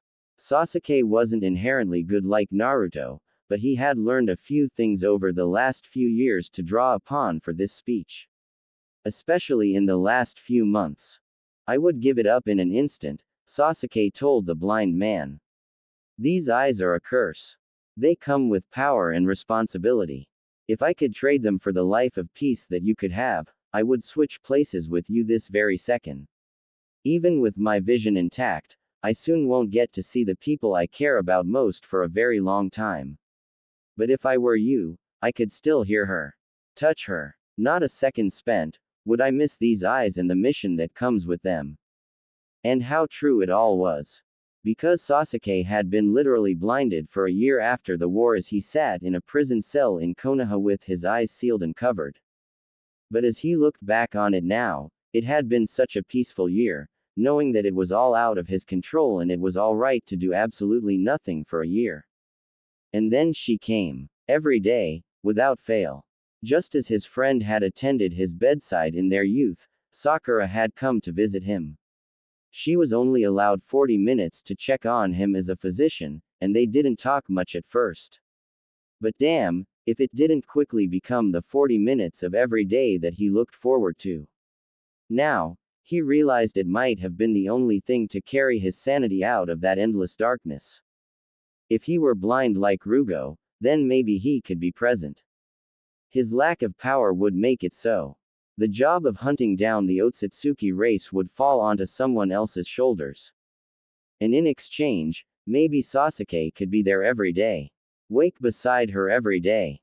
Touch, taste, fuck, and hear her tell him that she loved him over and over. Have children with her. Hold their tiny bodies against his chest as he whispered his own declaration of love to them. Every day. Even if he had to tolerate Naruto's nonsense daily for the rest of his life, it would be worth it. He would be the better man, and leave the fallen Sasuke behind. Get up. Come to the leaf. Live a simple life. And if you must be ambitious, fight with us to create a world of peace for the next generation. And as Rugo's sightless eyes filled with tears, Sasuke felt a little more like Naruto. Because he meant those words. Took you long enough. One of the men spat in Sakura's direction as she stared down the 27 individuals who were now looking back at her as an enemy. There was a narrowing of the eyes, a hesitation in their shoulders, and the erratic exchanging of nervous looks, that was not displayed back at the brothel when they merely thought she was an instrument of sex. In the span of a few days, she had taught them the mistake of underestimating someone. They were gathered around a campfire, cooking some poor scrap of a thing they had managed to catch in these woods. They should consider themselves lucky that they hadn't become the meals themselves here. If not for Katsuyu's looming gargantuan presence nearby that warded away other predators, they undoubtedly would be. Many of them appeared haggard around the firelight, and the dense tree coverage combined with the dimming sky already gave the appearance of night. Owls of monstrous size hooted in the distance, already eager for the night and the prey it would bring them. The members of Zenshin, in contrast, did not seem as keen. They sat huddled together as if in perpetual watch for whatever beast might pay them a visit tonight. I'm sorry, Sakura smiled brightly despite their stabbing glares. Afraid of the dark, are we? There were murmurs of varying degrees of bitterness and disbelief. There were even some choice words Sakura ignored completely as she moved into their company. They were like wolves, snapping and growling as she got near them, and like wolves, a few of them decided to charge her. The first man, the loudmouth of the group whose person Sakura had originally aimed for first back at the brothel, and then used his identity to fool his friends later, boldly sprinted in her direction. With murderous, bloodshot eyes and a gaping mouth, he brought his open hands together at the thumbs as if he meant to choke her, but Sakura quickly remedied his mistake. Her foot shot out, her monstrous strength sending him hurtling into the gigantic tree in their immediate proximity. There was a crunch and a splintering of wood, and Sakura felt more sorry for the tree than the man who would walk away fine after she healed him. Sakura couldn't say the same for the poor, hollowed-out tree. She winced, already prepared to apologize to Katsuyu for the violation of the sacred forest.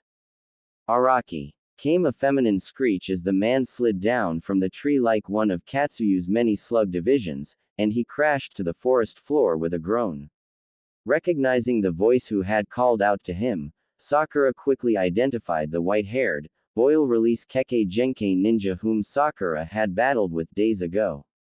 She stood from where she was sitting among the men next to the fire and she pointed an accusing finger at Sakura as she screamed, "You bitch. That wasn't necessary." "Hello," again, Sakura waved and the girl growled as she fisted both her palms with radiating fury. "Mind if I sit?" Sakura asked unbothered, before coming as close as she dared to the group, a body's space away from the fire, and sat crisscrossed as a large scroll materialized with a poof in the palm of her hand. She unfurled it, a white, encrypted document that served as a dividing line between them. Staring back at their blank, confused expressions, Sakura got straight to the point. This is the warrant for your individual arrests by both Sunagakure and Konoha as declared, signed, and sealed by the 5th Kazekage and 7th Hokage respectively. Each of you will receive a minimum of 10 years in either correctional facility on the account of trespassing, kidnapping, attempted murder, or at the very least, illegal engagement in sexual acts for compensation. As she spoke, the outrage grew loud again, but it fell on deaf ears as Sakura continued to read the document. However, Sakura added with the snapping of the scroll as it tightly retracted back into form. You will be given the choice of where to serve your sentences. The outrage quickly grew to silence as Sakura modified the original, documented warrant with her own condition. You can serve your various sentences back in Sunagakure, where the Kazekage eagerly awaits you. While serving your sentence, you will become potential new test subjects for the Kazekage's new mental health clinic, and simultaneously perform excavation indentures to further create the sand dungeons you'll be staying in. Their faces paled, so Sakura informed them of their second choice. Or, you may return with me to Konoha, where you'll quickly be enrolled in the mental health clinic already established, perform community service, and also qualify for parole based on good behavior and reform. Those are your two options. And of course, there was always that wise guy who had to add, and what makes you think we will go willingly to either? You see, Sakura smiled again, leaning back on her arms as if she were content to rest there. As if it were just another night around the warm campfire for Team 7 as they traveled for a mission. She gestured to the buzzing forest around them that grew darker by the minute. Coming with me will be the only way to leave this place. You're more than welcome to stay here and try to find your way out on your own. But I wouldn't recommend it. They carefully considered her words after that. They exchanged petrified glances and shook their heads at one another. Perfect. Sakura clapped her hands together in artificial delight, retrieving a separate scroll from thin air, and an ink brush followed after, plopping onto the ground as it was summoned. Sakura unfurled this one too, a red blank document that she instantly divided down the center with the following two headings: Konoha, and Sunagakure. She glanced over their shoulders to regard Araki first, who still lay unconscious in front of the tree he had been hurled ungracefully into. She wrote down his name first and said to herself, Araki, Konoha. You can't choose for him. Seethed the white-haired female who had returned to a seated position at some point, but still stared into Sakura's person as if she could boil her alive just from staring at her. Sakura made a mental note to stay out of touching distance from her. This girl didn't seem the type to retain information from the lessons others taught her. I can, Sakura responded, because he is going to need medical attention and will need to come with me in order to do that. Should I mark him under Sunagakure instead? If he lives from that, you can explain why you made that decision for him. The girl didn't respond, and so Sakura left it. Okay then. Who else chooses Konoha? There was a hesitation at first as no hands were raised. But emotion in the back caught Sakura's attention. Not looking at her directly, a man sporting a familiar red, hooded cloak raised one of his mutilated and scarred hands. Sakura winced as she recognized the man who had attacked her, groping at her body before Sasuke ignited him with black flames. Remember that I spared your life, she had said to this man after interfering in Sasuke's torture attempt, and Sakura didn't know if he raised his hand now because he felt indebted to her, needed further medical attention for his hands, or something else. But it didn't matter, because like the first rain drop before the torrent of many, his hand was followed by the others. Sakura placed a fake frown on her lips despite her internal relief. Not a single person wants to attend Sunagakure. Gaara is going to be so disappointed. And Kakashi, she thought to herself, when he realized he was about to gain 27 new fugitives to care for. She could already imagine the Hokage's slack-jawed surprise when she showed up with them tomorrow. Not a single voice responded, and Sakura grinned as she stood and dusted the forest floor from Sasuke's oversized slacks. Well, that's settled then. We'll leave first thing in the morning. Morning. Someone called out. Why not now, before the sun sets? Sakura looked around as if she had only just noticed it was growing dark. The crickets of nighttime began to chirp, large amphibians exchanged mating calls, and some growling beast began its nightly prowl with a roar in the distance. I think one more night will be good for you. Just to remind them of their choices. And with impeccable timing, something he always managed to seem to have, Sasuke emerged from the woods behind her. His red and purple eyes seemed to glow from the shadows as if he, too, were some nocturnal beast of the Shikatsu forest coming to pay them a visit. He stalked forward like a panther until he stood beside her.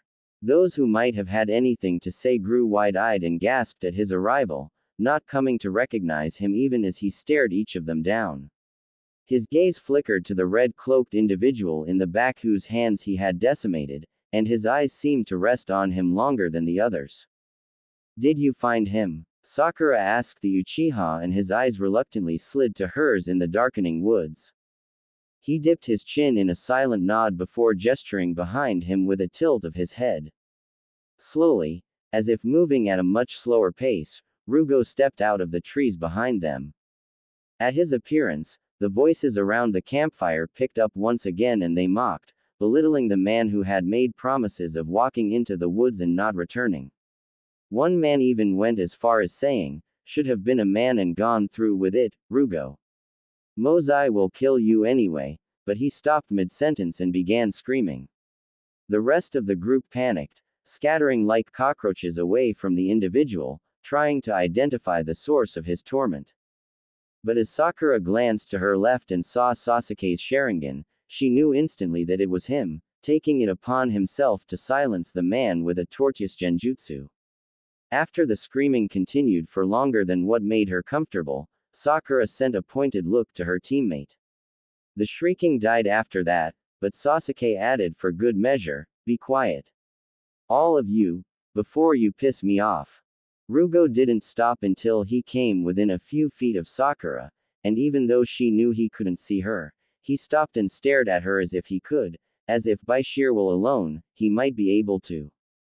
Sakura held his unseeing eyes as she chewed her lip in thought about how she might be able to help him through this more, before he silently turned and headed back toward the fire, sitting alone and far away from the group.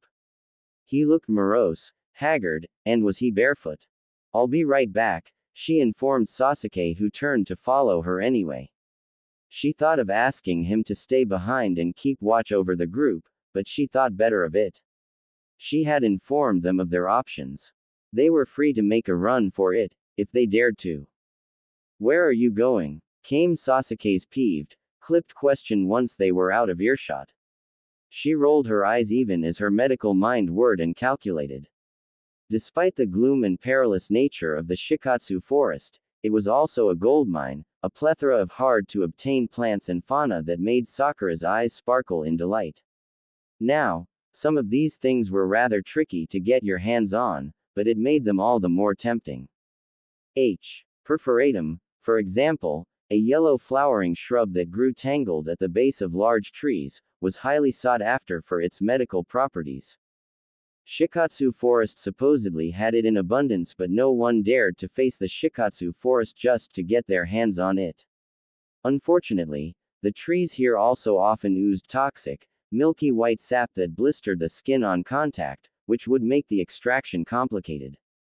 But Sakura didn't tell Sasuke that as she circled several bushes like one of Kakashi's scent hounds on the trail.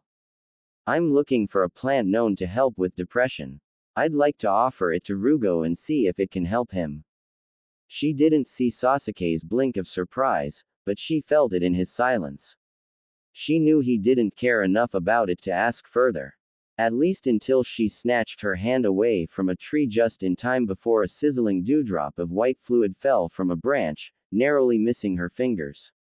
Sasuke frowned at her and she smiled innocently while moving on to the next tree. Leave it, Sasuke said as he peered up at the trees with a newfound trepidation. He's fine now. But Sakura discounted his words, plowing on until she saw it. The blue-green leaves and the bright star-shaped, yellow flower clusters that Sakura had been desperate to get her hands on since she formulated the plan of coming here. It would be revolutionary in its use with her mental health clinics. And as she bent to pluck them greedily, she glanced above her head to watch for falling sap, but was surprised to find the purple hand of Sasuke's Susanoo stretched above her. He stood cross-armed and aloof beside her, acting as if he had little regard for her tasks, but Sakura smiled to herself as the arm of chakra reached out from his body with the intent to protect her from searing drops overhead.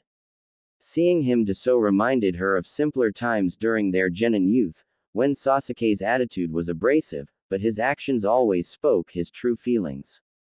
Was it his permanent vision loss that made him want to do it? Sakura inquired as she loaded the pockets of Sasuke's oversized pants with yellow flora. Katsuyu told me he was in danger, and I couldn't think of why else. There were millions of Katsuyu divisions spread through the forest, keeping tabs on all of Sakura's charges, and the slug who had come to transport Sasuke to Shikatsu had told her of the situation after Sasuke had been swallowed.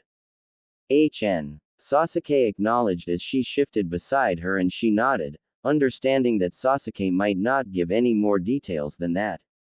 Sakura wasn't exactly sure what to expect from sending Sasuke, but she had hoped he would be able to handle the situation better than she might even though it was her expertise.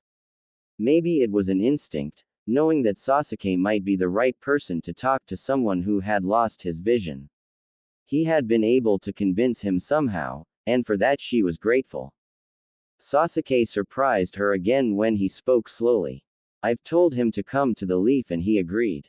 They'll all be coming to the leaf, she informed him, popping one of the yellow flowers into her mouth, tucking it into the inside of her cheek to ruminate. It was both simultaneously bitter and pleasant, sort of like drinking black tea. It would be better brewed like a tea, but chewing would have to suffice for now. Sasuke raised an eyebrow at her words. And we'll be taking the Slug Express back to Konoha. How, again, if you're here? You left that part out. Lady Tsunade is waiting for the signal. She'll perform the summoning that will take us all back to the leaf. HMPH, he smirked, not being able to hide his regard for her ability to thoroughly plan something out to this extent in the span of 24 hours. Sakura may have been a medic, but she was a ninja first. She wasn't a mastermind strategist like Shikamaru, but she could hold a candle to many team leaders of her generation. A small pang of regret filled Sakura's chest at the thought. She would never have a rookie team of her own to lead because she had dedicated her life to medical science. Knowing that she wouldn't get the chance once they returned to the watching eyes and glaring scowls of their group, Sakura daringly stood up on her tiptoes and kissed an unexpecting Sasuke chastely on the cheek, before turning to return to the campsite. At his reddening expression and clearing of his throat, Sakura smiled innocently, those hands coming to rest behind her back as she leaned forward and tilted her head, a habit left over from girlish youth. And maybe she was interpreting things, but the Susanoo didn't disappear from above her head until they were well away from the deadly trees, and to Sakura, it was all she needed in return to know that Sasuke was expressing his own form of love back. In the dead of night, when the detainees had all passed into sleep, Sasuke kept his eyes trained on them, making sure that their heartbeats and cadence of breath signified genuine sleep. To his surprise, it seemed no one had any indication or plans to run. Not that he cared in particular, but it still didn't ease his uncertainty. He wondered what Sakura had offered them to get them to go along with their sentencing. Regardless of their snoring and dream-filled twitching, which could easily alert prey to their presence. He didn't know how they could even sleep knowing where they were. Sasuke didn't trust them. Despite Sakura's assurances, Sasuke still watched them as if he were the predator of their fears. Maybe that's why they slept so soundly, knowing Sasuke was there to keep watch over them. Maybe it gave them some sort of security knowing that the man who protected the ambitions of their target-turned-jailer was there to ensure everything went according to the Kunoichi's design. Maybe, subconsciously, they knew Sakura cared about what happened to them at the very least, and as a result Sasuke was forced to as well. Perhaps it was the same factor that made them all choose to return to Konoha with her. From a non-poisonous, outstretched branch, Sasuke watched two interactions initiated by Sakura on the ground below him. First, and expected, Sakura sought out Rugo, offering him the yellow flowers, explaining in whispers how to get the most out of the medicinal properties it offered. Sasuke narrowed his eyes at the man, whom Sasuke still didn't quite care for, as Sakura crouched before him and placed a supportive hand on his shoulder. He couldn't hear her or read her lips with his Sharingan because her back was turned to him, but Sasuke saw that Rugo only nodded in response to everything she said and asked and kept his respectable distance. Smart choice on his part with Sasuke present. Her second stop in the crowd below, however, had Sasuke leaning forward, his right eye glowing red as he made out the conversation below.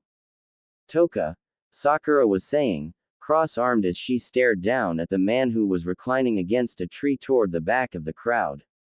Sasuke recalled the stranger's identity when she said his name, recalling the visions of the man clinging to the girl Sasuke had stolen the vision from. We need to discuss something. I don't plan on discussing anything with you, he sneered back at her, rolling his head back to the side to pretend to sleep against the tree roots. Tabi is pregnant, Sakura deadpanned, and Sasuke could tell by her posture that she had adopted the professional voice of the physician. Toka's eyes shot open with disbelief and his mouth went slack. Even Sasuke's stomach dropped a bit at the abrasive announcement, suddenly feeling more empathy about the situation considering the context of his and Sakura's conversation last night. No man would want to learn of his partner's pregnancy right before facing a prison sentence. When Toka recovered from the shock, he glanced nervously around at the others to see if anyone might have heard them. Sasuke could barely discern the furious whisper on Toka's lips in response, "Why the fuck would you say that out loud in front of these people? You don't understand the gravity of what you could have just done. Does this mean you care about them, then? About Tabi and the baby?" She probed, unfazed by his alarm. Sasuke wondered if Sakura did exactly what had triggered him just to assess his reaction. "Why does it matter to you?" he asked angrily in a murmur, still trying to keep his words private between them. Sakura turned her head in Sasuke's direction unconsciously, and Sasuke's eyes met hers, and she instantly looked away having realized what she'd done. And Sasuke frowned, because suddenly the conversation between his pink-haired teammate and the man sitting before her took on a new and uncomfortable context. Sasuke suddenly felt as if this were a personal topic for Sakura and she was asking from experience. As if she was hoping Toka would say yes, that he did care.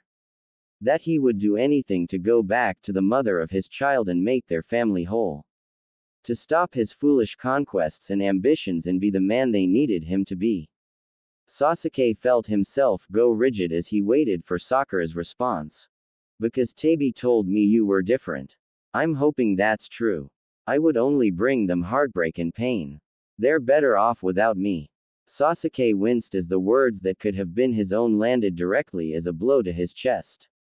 And then Sasuke knew. He knew Toka was not the only intended recipient for her next words. "They'll be in more pain to know you had a choice and your choice wasn't them. All because you thought you knew best. Because you thought you didn't deserve them." It may have been Toka's first time hearing such words, but for Sasuke, it was another echoing reminder. He only stared at Sakura's feet, and so she said, "I thought it might change your decision to come to Konoha. I've said that I won't stop anyone from running if they want to risk the forest. Someone with a family waiting for them on the other side might just be brave enough to make it." There was no response as she walked away from him, surveying the group one last time before making her way to the teammate she knew observed her every step from above.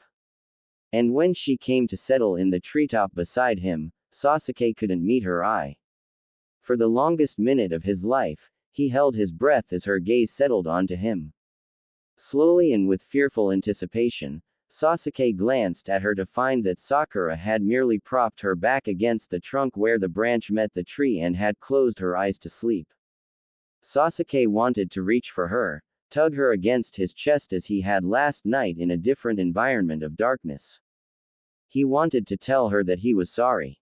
To tell her that she was his choice because he was hers. But a family, it couldn't be his choice right now. Not when he knew what was coming for them. Sasuke's choice would always have to be his mission, but he prayed to whatever sentient being looked down on them, that he would find the Otsutsuki race, eradicate them quickly, and get back to his life with his wife. Sasuke stared openly at her as she slept, and he knew her decision to do so was to not force an uncomfortable conversation on him in the moment. Not after the trauma of the day. Not after witnessing a man attempt suicide and the conversation that followed, or from overhearing her discussion about families and choices with Toka. The day had been full of discomfort, and Sakura understood the Uchiha enough to know that now was not the time to have another. It was an indescribable mercy.